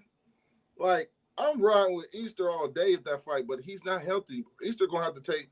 I don't know. You know what? To be honest, with Rolly, St. Louis or West, I love St. Louis. Go ahead, keep cooking, shout out St. Louis. Yeah, absolutely. Facts. Shout out, man. But yeah, man. Robert Easter, I'm seeing Robert partying. He having a good time. I ain't seen him in the gym lately, so I'm not gonna sit there and be 100% just behind him. I need to see what he do. He need a tune-up, and Rolly's strong. Like I said, Rolly's still strong, but. Would that be a good tune-up to come back from a gunshot? I just don't know, man. Rolly, I respect Rolly. I respect Rolly. No. But I don't think that'll be a good fight for him coming off a gunshot. Facts, and we know how Bunny like the brawl. We know how Bunny like to sit in that pocket. You understand? And you like y'all have to go back and really watch Gervonta Tank Davis set up Rolly. He set up Rolly starting in round 2. He didn't have the moment until round what, 6? 4? 5 or 6. You understand? Between 5 and 6 is when he had the moment. So you definitely I don't want to see that. Not to mention Rolly's strength in the pocket and how Bunny like to bang in the pocket coming off a gunshot. You know what I mean? Nah, Bunny. Let's get back used to being in the ring, bro. You ain't fought in 3 years. You ain't fought since you fought Mikey Garcia. It ain't been that long. It's been about a year and a half because he fought Ryan. He looked good against Ryan Martin. Okay, yeah, he did fight Ryan Martin. Okay, yeah, you're right. With Santiago. Yep, you're right on the Giovanni Santiago card. Yep. You're right about that. Yeah, hey, Bunny. Bunny. Yeah, he still got to take his time. We saved you, but take your time, Brody. Take your time, man. Don't rush your way back in the ring, man. Respect your body. You understand? Respect your body. Listen, we think Bunny can beat him, but we want to be smart. It's about matchmaking. It's about timing too. I mean, if Rolly get him now, that's why Rolly calling him out. He's a wounded animal. That's exactly. Rolly ain't no fool. Look what I'm gonna take you back a little boxing history not too long ago with what's his name? Manny Pacquiao's trainer, Freddie Roach. Good matchmaker. He knew when to pick certain guys when they was vulnerable. And I remember him picking when he had Sergio Martinez and he had Miguel Cotto. Remember? They didn't want to fight Triple G. They went up to 160 to fight Sergio Martinez. Who was a wounded animal. His knee, they looked at that brace. They said all the things that they needed to see before they took that fight. And that's why they took that fight. If he was 100%, they wouldn't have took that fight. So, you know, some people take those fights based on those accolades alone, based on those what they see on these fighters. So another reason why I wouldn't want Robert to take this fight is, to me personally, you don't never, ever, as a matchmaker, me being in the business, seeing this stuff, you don't never want to go behind Tank Davis. That is a big, big thing to live up to. If you're not a puncher like Tank, you shouldn't be fighting another opponent like Tank because you're going to get criticized even more when it comes to that. Facts. You know what I mean? Like, don't follow after Tank, not after that performance. Listen, we're going to go another direction. Let everybody forget for a minute. But listen, that's hard to come off. You know what I'm saying? That is, man. That's a tough, them some tough shoes to walk in. You understand? Mm-hmm. There's some tough shoes to walk in by all means, man. And there's enough fights out there, though. I think, like I said, Robert just got to, we got to see where he at mentally and see where his body at, man, physically. So he definitely need a tune up, man. Come back and there's a lot of fights out there for him, man. But we just need to see him in the ring just boxing and seeing what Facts. And Rolly, your punk ass quit calling out people who coming off gunshot wounds. You're not gonna get no credit for that win, bro. I don't care. And what if he go in there and whoop your ass? You know what? You're done, bro. You're done in the sport of boxing. You right now you can still be a main event. We picked the right opponent. We can still main event Rolly Romero. You understand? Right. I think he didn't talk himself up. I think he put on a decent performance against Tank. He was the fight was entertaining. He did a great job selling that. I don't care what nobody says. And I got a question for you now that we on we just had Blair Cobbs, advocate of selling himself in the sport of boxing. Mm-hmm. And then we coincidentally lead in a Rolly Romero, advocate of selling himself in the sport of boxing. Mm-hmm. What fighter do you think need to sell themselves more? This is a no-brainer to me. Devin Haney. Preach. Devin Haney needs to sell himself more. And I'm not talking from a fan perspective. I'm talking about a promoter perspective, a guy who's looking at these fighters and seeing where they're going. It's a reason why Devin had a belt and was still being avoided and ducked. You know what I mean? You shouldn't be like that. You shouldn't even be in a situation where you have to defend undisputed just to get fights, because that's where he's at. There's a lot of guys who don't need the belts to get the big fights. You know what I mean? So that's where he's at. I think Devin needs to be that villain. It's okay. They're going to villainize you. You're going to be a villain anyway to some of these people. You know what I mean? Like, we can't play this, I'm just trying to be nice. Don't go in there trying to please everybody. It ain't going to work. You know what I mean? So, Floyd did it. I think Devin, make people want to see you lose. That's how you get the bag. That's how you get it, man. People hate Jake Paul, but Jake knows what he's doing. And this is the thing, the tactics that Jake does that's so brilliant. I laugh. He says stuff where he knows it's going to be a troll, but other people take it seriously. Like, he compares himself to Canelo, and then he'll say certain things like, yeah, I'm the next Floyd Mayweather. They can't stand it. It pisses them off. Some people take it serious. I laugh because I know he's just trolling. You know what I mean? But he knows how to get under the skin of people. And when you got a good villain, I've always say this, when you have a good villain, you have a great movie. Facts. Preach. I have never seen a movie that had a great villain and it wasn't good. Bang, Thanos, Joker. I mean, when we talking about great villains, oh my God, man, you got good movies. Like, I'm a movie head, so I can go in when it comes to when you got great villains. But that's just what it is. Look at even wrestling. We had the NWO, and they shot past WWE for a long period of time, man, because they were great villains. You couldn't even root against them. You started rooting for them. And I'll take you to the comic book stage. You understand? Iron Man ain't respected because he don't have no good villains. Versus Spider-Man, we love Spider-Man because he got dope villains. Mm-hmm. Hold on. R. West said that he agreed, but what more can he do? Sometimes I think he's a great fighter, just not marketable. That is true. Now here's the thing to that. I said this before on this panel. It's okay if you don't become the villain. It's okay if you're not marketable. Look at Andre Ward. Look at Guillermo Rigondeaux. Look at Erison Landy Lara. Look at all these guys that were great boxers. Lara still got great fights. You know what I mean? He still got opportunities. He got the Canelo. He got Hurd. He got Castano. He got a list of guys he still was able to fight because of who he was partnered with. So that plays a big part too.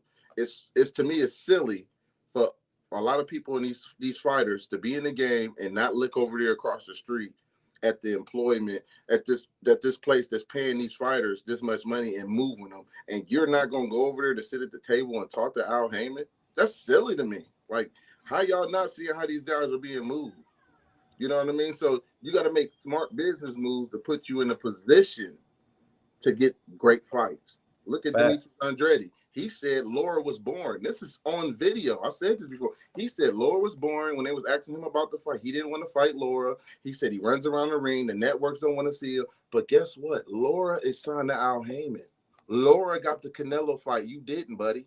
Facts. Laura got the Hurd fight. You didn't, buddy. Facts. You got Castano. You didn't. So it didn't care about him being boring. It was who he was connected with. And that's what Demetrius Andrade's fans don't want to talk about. Some of these fighters making bad business moves, man. And it's just calling it like it is. I'm not being no favoritism. I think Demetrius was ducked a couple times. I called that out. I think you did too, plenty of times. Facts, plenty of times. You seen me going at it with his people about it. Like I'm literally talking to his people, y'all. They like, man, he was advised to not take the Lara fight. Yeah. I'm like, no, he said he was born, and then Canelo took the fight. You could have fought Lara before Canelo. Like, you understand? So when it comes to Boo Boo, I definitely am inclined to agree with you. What you think about Conor Benn? UK fighter, I think he's decent. He's a decent fighter. I respect him. I think he's entertaining. He's getting the name, but him and Eubanks, that's the history in that bloodline. So you know what I'm saying? It's a history in that bloodline. I think that's going to be huge for UK. And here's another thing: they're trying to make great, decent fights. I mean, I see them guys meeting up, catch weight. I think it's going to be 56, 55, whatever, because Conor is at 147. So I guess they're gonna meet in the middle. I love seeing that because that means they're trying to get decent fights. You know what I mean? It's not the best, but I like seeing guys. Take a little bit of risk, and he's doing it earlier. Not saying that Eubanks is just great puncher and all that. Beater. You understand? Yeah, absolutely not. That because and let's be honest, we know how certain majority of UK fighters is. Sorry guys, it is what it is. It's the reputation. You know what I mean? Y'all got a handful to come out of there, but it's literally a handful. It's not like the US, but it's decent. I think the UK is going to be supportive behind it. They got great fans. It's decent. Now, it's not a fight that I'm going to be just, oh man, they fighting. You know what I'm saying? If I catch it, I catch it. You know what I'm saying? Right. So, me personally, I'm gonna be tapped in on that level. Because if y'all don't know, watch Eubanks and Conor Benn Sr. You understand? Mm-hmm. What and Nigel Benn? No, watch Chris Eubanks Sr. and Nigel Benn. They fought, I want to say 2 times, y'all. But when I say both of them fights is fights that will make you love the sport of boxing, like man, they just brawling in there. And I made a comment that my pops really checked me on concerning Nigel Benn and what he gave to the sport of boxing. You understand? So I told one time I said on everything boxing, Conor ain't shit and Nigel ain't shit. Y'all, when I say my daddy gave me a Nigel Benn class, he took OTB to class, you understand? And when I was done, I really had to respect him. And then I see, you know what I mean? But Conor then came out and said he willing to fight Boots too. He say he do want to fight the Boot. He do want to make the Boots fight happen. What you think about that? I think, but this is what I was telling people because I'm a strong advocate. I'm strong on not defending undisputed in this generation. I don't like defending undisputed. I don't think any guy in your class has done enough to fight for one belt, all 4 belts, when you didn't gain them the way you did, especially if you want beating them individually. That's a whole other topic. But I think Conor Benn and Enos is a great fight based on Enos not getting the undisputed shot with Earl or Crawford. If that fight is made and whoever wins, they're going to vacate it. And people will be like, oh, you're ducking Enos. No, Enos is a great fighter. Let Enos start his journey. Let him get a couple fights under the bag. Let him fight the Conor Benn for a vacant IBF, for a vacant WBA.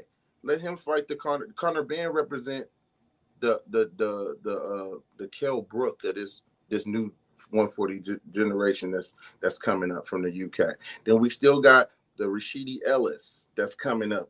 That's what that was my fighter that needed to do more to sell themselves. Absolutely. Yeah. I think we start talking about, I asked a different question, but my fighter to sell themselves was Rashidi Ellis. Mm-hmm. Y'all, this somebody with all the talent in the world. And as PBC just announced his debut, and they couldn't get a partner who stayed in and was dedicated to being a part of his debut on a platform. I challenged them to keep him active. And it's becoming aware to me that Speedy ain't gonna never have nobody that run in the ring to fight his ass. So Speedy, Rashidi, as long as they not doing that, jump in some of these rappers' video, bro. Make you Absolutely. make you some Instagram videos talking your shit. You understand? Make yourself available to the public so they don't have a choice, and you create a demand that's high enough where they don't have a choice but to keep you active. And here's another thing to top on that. He was signed with Golden Boy. What I just said earlier, Golden Boy don't know how to move black fighters. It's like they don't care about him. He was on the shelf with Golden Boy, and then now he's in good hands with Al Heyman. He's going to get the fights because the guys that Al Heyman is going to be paying that's in his stable is going to be there. So he's got a nice. He's going to have it's the Stonionis. He's going to be there. Stonionis ain't going to turn that fight down with a Rashidi. Facts. You know, there's going to be some great fights for him that's going to put him up there where people going to want to fight him. So I just think he's might be the version, not the same style, but might be that like that Sean Porter type of guy. He's going to be in the top four, top five. You know what I mean? And he's going to give you good fights. You know what I mean? So that's what I see the new welterweight division becoming after Earl, Thurman, and you know Crawford start to move up. You're going to have Enos, Virgil. You got Ben. You got these are the new ones. You know what I mean? That's going to start to pay out. And shout out Cincinnati because I think they sleeping on Bobakar and Krishan Toller, Cincinnati fighters. You know, definitely sleeping on Quay and Booby Trap Silla. I told y'all, man, Booby Trap is something special, y'all. I'm telling you, man, you gonna know Booby Trap name. If y'all don't know, I got the pre-fight interview up on my page to the post-fight that you see on Ohio Runs Boxing. But as well as Quay, like, man, Quay can do it all, y'all. Quay is one of them fighters who can fight from outside, from inside. He don't really switch up too much, but his defensive purpose and his instincts is crazy. Not to mention, he got some of the best feet and weight transition in boxing, y'all. Like when you watch Quay, his weight transition is crazy.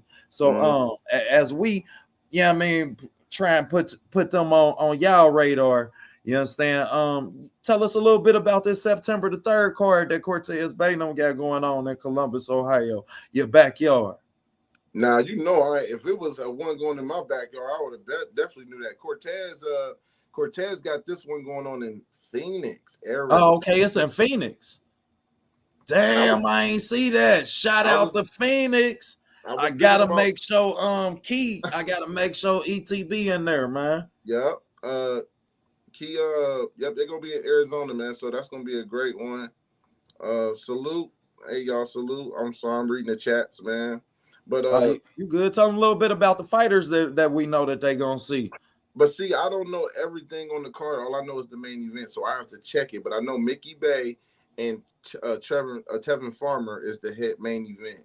That's those some two main events. So I got to really look on the card and see who else he got on there because they're gonna be in Arizona, which means they're gonna try to get local guys to be on that card. Right. But they was supposed to be in Ghana. That was the original. Yeah, I remember they was trying to do it in Africa. Yeah, yep. So that's it. So yeah, that was the first, and I don't know what happened, because Mickey actually texted me and told me that. Which, man, shout out to all the fighters and the trainers in Ohio, man, who text me and let me know, man, what's going down.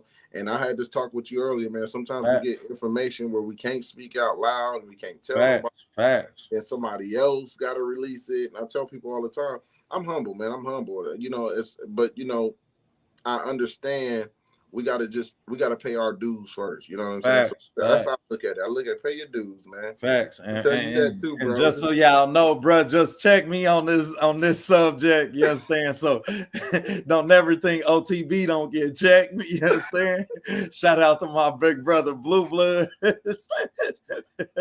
gotta say, man, we all get checked.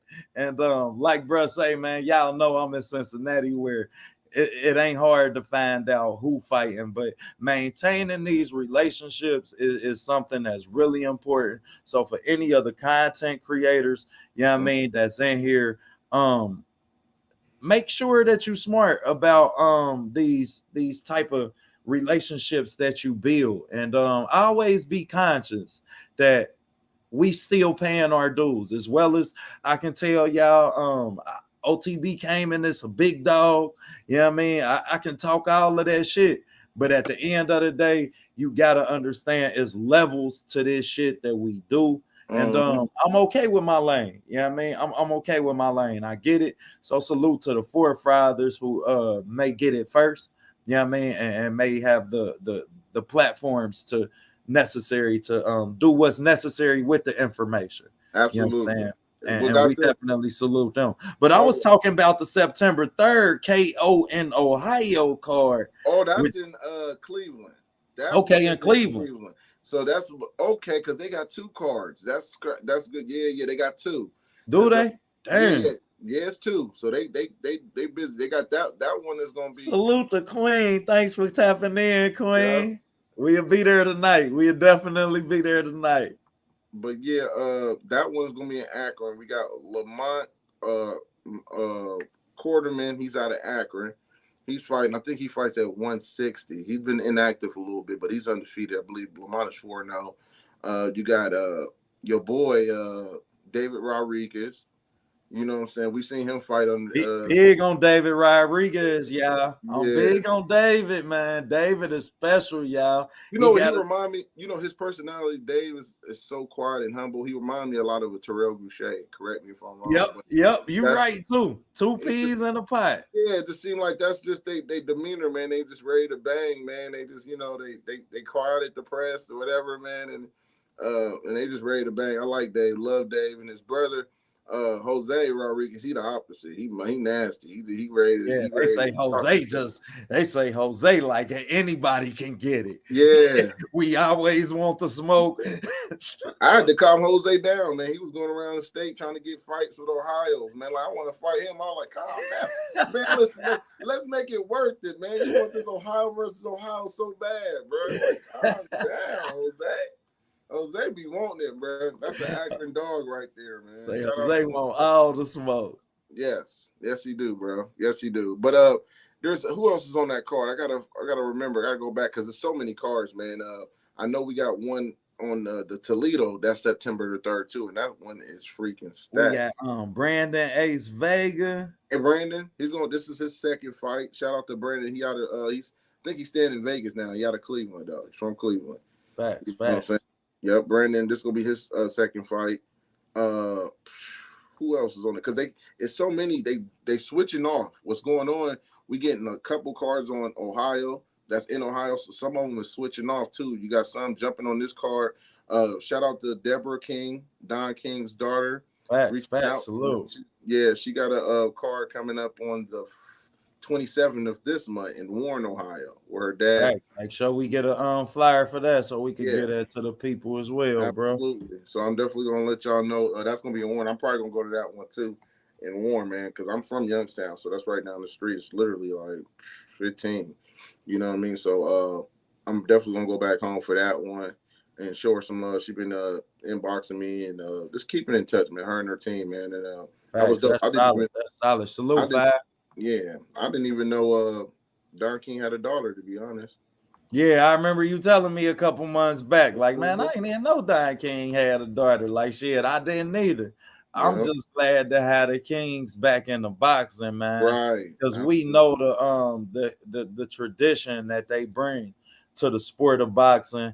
And at a time when we being faced with promoters not making fights, him being the last promoter to give us every fight we wanted, I have to apply her for taking the bull by the horns and keeping the King name relevant in boxing. And as long as we have a platform, we gonna continue to do so and bring that to y'all because y'all know who run boxing. Absolutely. You know what's so crazy? I'll definitely give my hat off to her too because Dawn didn't have the best reputation either. So she gonna hear a lot of that, or they're gonna be trying to compare her to their dad and different things like that. She gonna have it tough, man. But majority of the card is gonna be an all female and couple for women's rights. You know what I'm saying? So they putting that together, and I think that was unique, and I think that was dope. Now I wish O'Shea would have got on that card. Facts. If we could have got O'Shea Jones on that card, that would have been huge. Yeah, so I thought that would have been dope for her and perfect for her. She's from Ohio. Facts. Fighting that card, it means something. You know what I mean? So, unfortunately, that didn't happen. She was trying to go another direction, and so we see what happened because she was on Jake Paul's in the card, and you see what happened with that. So that's unfortunate sometimes when those things happen. Go ahead, school the people on your perspective as far as the Jake Paul and Rockmine was concerned. Yeah, well, man, you had a great conversation on this. We had. I wish we could have recorded the conversation that we gonna have to start really finding the time to bring y'all some of because as y'all come to the show, you understand, man, y'all, this is my brother when it comes to boxing, man.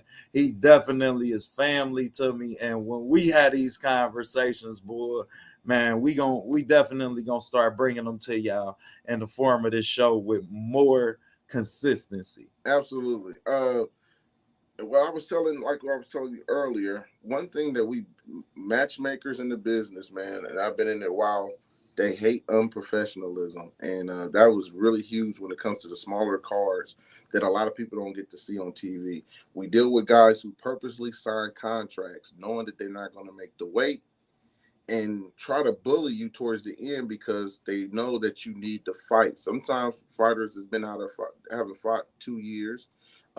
Some been out 3, and they coming back. They got their family, then sold tickets, and now this guy comes in 15 pounds over, and they go like, "You still want to fight him on the day of the weigh-in?" Yeah, we'll take the penalty. I still got to fight him, and they still fight him. And here's the thing: sometimes they lose. Sometimes these guys, we have prospects as undefeated, lose. Now, I bring that up to say, I think Rockman did that. I didn't ever think Rockman could get down to 200. He signed the contract. That's what people need to understand. He signed the contract to get down to 200. That's what the contract was. And what people don't understand, New York Commission is different now. They have 4 different type of weigh-ins. Preach. I just preached class on this on Money Brand. Yeah, they didn't understand. They have 4 different weigh-ins. And they checked the weight. And what happened was the first time before he even signed the contract, he sent the video. She said the King of Memes, just shout out. Definitely. Yeah. If y'all don't know, man, I just got one. Like I think the first one of his that he gave me cleared yesterday. Go and check out Bro Memes. Get the IG, man. He is definitely the king of memes and boxing. When I say that is a wave that he started, like, man, wasn't nobody riding that wave. He brought a lot of creativity to this sport. It's to be fun, man. And when I say he killed it, man, he really had memes. Y'all, he got a meme of Rockmine and Jake Paul where they chasing each other around the house. Man, he get in the living room, throw the cover over his head. Man, I busted out laughing, man. I'm in mental awareness, man. I'm in classes. They like, man, bro. Yeah, a lot of people was inboxing. Awareness classes. I got PTSD real bad. I was shot back in the day. So, man, I'm in classes. They like, what are you laughing at? I'm like, I got to show y'all. Man, when I say the whole class was rolling, like, it was the chase for me. Like, man, when I say y'all, he kills. I'm talking about kills on all levels. I try to show from different. One thing, if you follow me long enough, you will know. They can never say Marcus is just one-sided. No, I speak from both perspectives. I see both sides. If I feel you wrong, you just wrong. I ride with you or I don't. I'm a Jake Paul supporter. But there's some things that I'm going to talk about in a second that I felt like he did that was wrong as well. You know what I mean? So, but when it came to Rockman, we're going to talk about Rockman. He signed it was 4 different weigh-ins people didn't understand. The New York Commission is different from Ohio. And so we can't really make those type of comparisons, but Ohio had a similar situation that happened when a fighter came in 20 pounds over. He was the cruiserweight against Alante Green out of Cleveland, Ohio, who was undefeated. Alante, being inactive for a while, was excited to have this fight. So the day of the weigh-in, the guy comes in 20 pounds over, and he was supposed to weigh at 199, the same Rockman was supposed to weigh with Jake Paul fight. And they asked Alante, he was going to get penalized. They penalized him and stuff. They could have stopped the fight, but they asked Alante, do you want to fight him? Because we have moved this to a heavyweight. Because that's exactly what they did. And Alante said, yeah. And people was like, well, you got belts on the line. It ain't going to be on the line no more because he didn't make weight. So the belts that Alante had was no longer on the line. He took the penalty, and he came in as a heavyweight. Now, Alante rehydrates back to 220, 221, 223. So he really felt like it was okay because he already going to rehydrate back up to a heavyweight. So the fight was on. Now, when it came to Rockman and Jake Paul, people don't understand that Jake Paul and them, like I said, when the first weigh-in started was before they signed the contract. They sent the video to Jake Paul's and them team because they was trying to get the fight, and the commission wanted to know how far is Rockman from the weight. You get what I'm saying? So once they seen that he was like I think when he weighed in, it was like 216, 215. They were like, well, he only got 15 pounds. In 24 days, he can lose 15 pounds. Cool. That's great. They signed it. When they brought him to sign the contract and everything, they weighed him the second time. That was the second time. That was the day of the press conference. He was like 220 something. They were like, how did he didn't gain 5 or 6 pounds? Or, like he like 221, 223. So now he got a window. I think it was like 224. It could have been up more. But now he's in a window where he got 24 pounds to lose in 24 days. You get what I'm saying? So that's the second one people don't know about. When the third one came, that's when the negotiation came. This was a week before the real weigh-in, and people don't understand that. They was like, well, what's this? They're not a real. No, they checked to the weight. New York Commission is checking this weight because of the rehydration clauses of fighters getting hurt, coming in like zombies, getting knocked out. So they've been strict on that. So the third time they checked his weight, wanted to see where he was at, and that's when Rockman started trying to change the contract. He did not want to come at 120, 199. So he said, can I fight at 215? So he was really trying to manipulate the situation or force Jake Paul into, hey, you going to cancel? You need me. You just been a replacement. Look at your last fighter. So his team felt like they can push Jake against the wall a little bit and try to get some extra pounds. But here's the thing. Jake Paul don't need y'all. Jake Paul, and let's be honest, is white privilege. He can cancel it. If it was a black fighter that was the A side, he probably would have just took it and said, dang, I go with it. You know what I mean? Once they try to push your back against the wall with these negotiations and add some few more pounds to the weight. But make a long story short, they tried to go 205. They said, okay, let's give him 205. Rockman's team said, no, 215. 215. Now, when Rockman couldn't get 215, Jake team said no. What happened was Jake team canceled, in my opinion. I felt Jake team canceled because Jake went public and said Rockman canceled the fight. He did not want to make the fight. This and this. And I'm like, wait a minute. This is the biggest fight in Rockman's career. Why would he cancel the fight? Why would he cancel it? He's trying to negotiate it. Now, if he can't make the weight, then that's cool. But he's trying to negotiate. So I had one guy get mad at me and said, well, the fight still wouldn't happen. It still didn't happen. The weigh-in was next week. The weigh-in was next week. But here's my thing. Rockman shouldn't have been trying to negotiate weight. If he knew he can make 199 like he's telling people now, why are you negotiating weight? Oh, you see what I'm saying? Why are you negotiating? And that was my thing, bro. Like, you're a heavyweight for a reason. Mm-hmm. You know your body. Yep. You knew your body when you seen 200 on the paper. Mm-hmm. Because let's be real, if you could make 200, you would be a cruiserweight. Facts. You would be fighting in fights that you literally had an advantage in, and you wouldn't have lost to Tommy Morrison Jr. Let's be real about this. So I feel like that was the difference in Tommy Morrison not taking the fight. Tommy Morrison Jr. say, I can't get down to 200. So you understand? As much as I want the check, shit, if you can't do it at 220, then I'm not taking it. Rockmine said I'm gonna push you up against the wall. And that's professionalism, man. It's all about professional, being honest with yourself. And I respect that more than anything. You know how many people that's unprofessional take a contract they really can't fulfill? If a guy comes to you, give you $10,000, say, man, I need you to make some shirts, print them out, and just give you $10,000, you gonna take the $10,000, not even knowing if you can really produce. Instead of saying, like, you know what, nah, I don't even think I'm qualified to even do that, man. You just gonna take the money and just, you know what I mean, and then try to figure something out. No, man. If you're not qualified, don't sign up. And that's what people didn't understand. They kept using this narrative. Oh, Jake just scared. Maybe you can say he's scared, but at the end of the day, it's about professionalism. There are a lot of fighters who sign these contracts with the intention not to make weight. Don't give me that. Don't give me that. You know what I mean? So I called Jake on his bluff as well. I think Jake, now here's my thing. If the New York Commission canceled it because of the weight stipulations, that's one thing. I didn't hear that. I don't know if they said the New York canceled that. You're right. So if the New York Commission did it, that's one thing. Ohio's commission is different from New York. They're more strict. Ohio gave a leeway. It's like, hey, we're gonna make this a heavyweight. So I was asking questions because I didn't know. Facts. And just so y'all know, I remember that, man.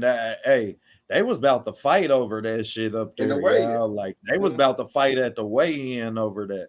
Just because the disrespect and the discernment for my fighter. You understand? And because we had already agreed to this. Y'all knew what weight you was supposed to come in. So now what you telling me is you don't care about my fighter's health as much as you care about winning this fight and coming in overweight. And that's something we gotta we got to get out the sport of boxing. Absolutely. And it was another fight on that same undercard that was 12 pounds, I believe. That was Keyshawn fighting at 140. He faced the guy that came in at 152.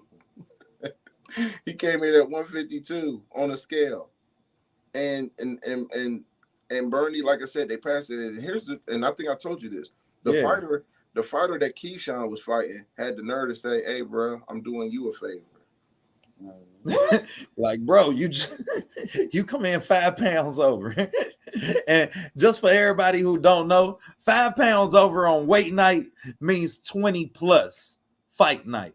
Shoot, he came in 12, not 5. Yeah, exactly. So 12, that's a cool 30 to 40 pound rehydration. Yeah, I mean, because you dehydrated to get down to the weight that you weighed in at. Yeah, I mean, so you drain down to get to that weight. So upon rehydration, then it's gonna be a higher number on fight night. And this is something that's ridiculous. Y'all know I was the first person to tell y'all, man, we headed to same day weigh-ins, period. It's too much money. We are losing too many human lives to the sport of boxing.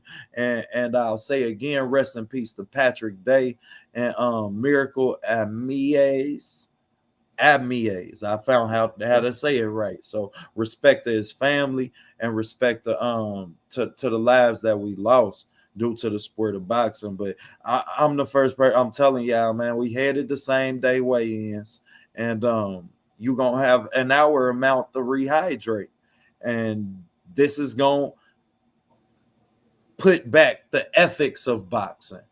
You understand? Now you don't have so many advantages in fights, and now we get to see raw talent, raw boxing talent versus raw boxing talent. And I'm big on that, man. But I definitely wanted y'all to hear, I mean, the perspectives concerning this issue, because everybody got an opinion on this shit, but everybody don't have the facts. Right. Understand? So I definitely wanted y'all to have the facts concerning this situation. We gonna get ready to close out. We gonna let bruh get to his scrimmage. He stepped away from his scrimmage. So everybody in the chat, man, if he can take away from time that he was given, his kids, to give us his time, then please appreciate it. Please get to his page and tell him where to find you, bro. Tell him what you got coming up. And they already know, man. It's Ohio Runs Boxing. Shout out to the whole state of Ohio and the supporters, man. I appreciate the love and support from everybody, man, even all over, but mainly my locals, man. You got to start home first, man. And I get a lot of love here, embrace. But y'all can definitely find me on Facebook under Marcus Nall. I got a Facebook under there too.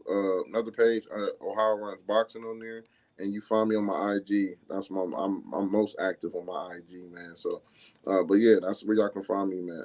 And now that we know them shorts gonna clear, he gonna be dropping them memes on the Facebook. I mean, on the YouTube page. Right. You understand? If I gotta literally do it for him, yeah, I'm gonna definitely. But those of y'all who look active, I'm gonna be more active, man. Like I said, I'm gonna start talking on here too on my channel too, because you've been a big inspiration to me too, man. Just get me to put a schedule together, you know what I'm saying? Starting to get the groove going, man, instead of just being everywhere. So I definitely appreciate that. You've been a big help. You don't gotta thank me, bro. And I'm the reason I'm a channel. Like I would still be in your comments just talking boxing, bro. No, man, we would still be having 2-hour boxing long conversations versus us being able to give them to the people.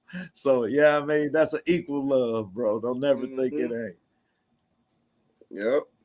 Well, I'm about to head up out of here, man. Yeah, man. Appreciate y'all tuning in to Ohio's Day in Boxing, Ohio's Hours in Boxing, man. Hope we kept y'all in tune. We hope y'all appreciated the content which we gave y'all, man. Everybody smash the like. For everybody who came in, I don't care if you came in for 10 seconds, 10 minutes, or the whole 2 hours. We appreciate your time, man. Look forward to the wrap-up and boxing show that we going to do on Sunday. Man, get to that page, like the content. Definitely want y'all to appreciate the Savannah Marshall, Clarissa Shields film that we dropped. It is language appropriate. Show it to your daughters, man. Let's make some people some fans of boxing. It's a good day to become a diehard fan in boxing for you casuals. And for the moment, class is dismissed. Y'all know Ohio run boxing. I got Ohio over everybody. Get over to BFTB, best fight in the best. And like all of this network that we giving y'all, shout outs to the LDBC, shout outs to TWT. We got a special word coming from them. Give me a minute. I'm waiting on it as we speak. And look forward, definitely support the knockout battles, man. That we doing where we trying to show y'all that we can disagree. We can agree to disagree as a culture. You understand? It's something special, y'all. And within the context of that, for you boxing fans who might not know all of the details within the facts of some of these situations and some of these fights that we gonna be debating, some of these fighters, pay attention, because we really wrapping up, I mean, the whole context between the two perspectives.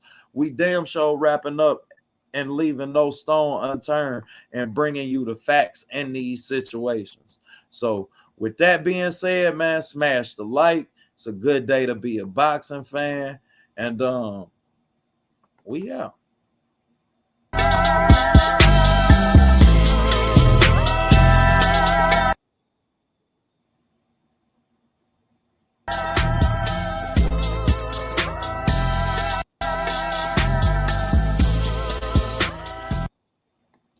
Salute to TWT. Y'all get over to Quiz Boxing Network, man. She had some dope content. Salute to Southern T. Had a great battle with ETB. As we said, Dwayne Freeman got Coach coming up. We want all the smoke at TWT. Shout outs to Yoda Wise. He gonna talk that shit like none other. Ricky Williams Boxing, man, got an iconic show and fighter ratings that he do. Just Do Boxing gives you the perspective of none other than Just Do Boxing, Ashley's Corner, who really has one of the brightest minds on YouTube when it comes to this boxing shit, and she paid her dues. Salute to Queen Tay Tay, the biggest supporter in TWT Flossy Boxing. Man, that's the brother. I ain't got to say no more about the Brody from St. Louis. No Duck Zone, Mike Biggs. Man, No Duck Zone just worked the Shakur Stevenson fight.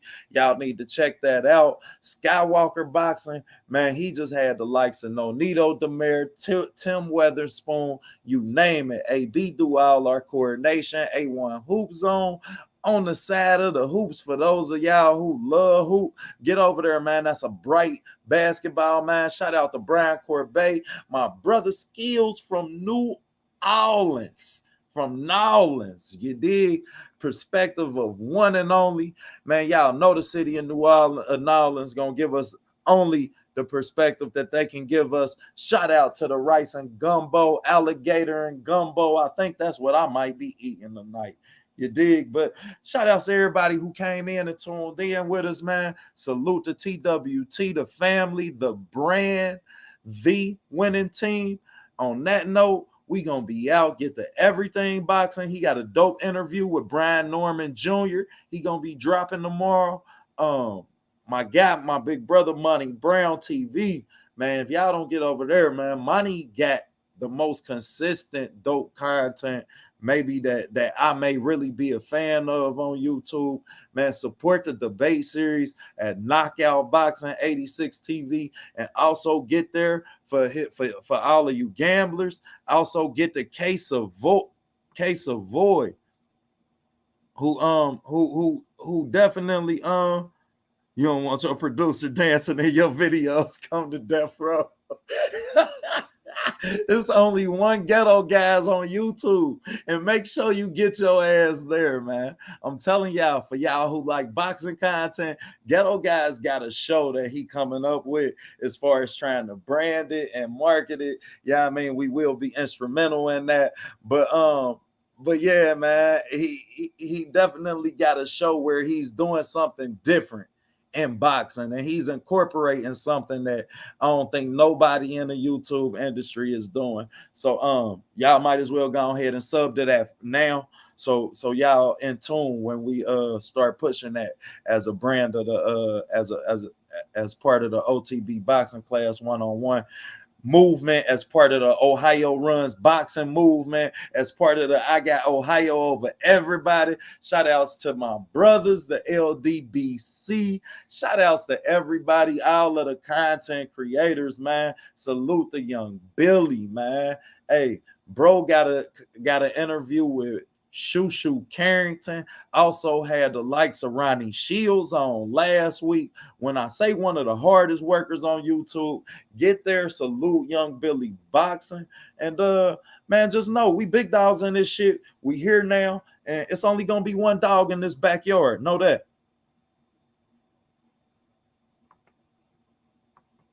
Tell them, cuz Ohio over everybody.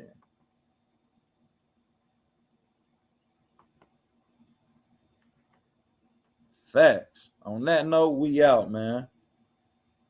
Class dismissed for the week.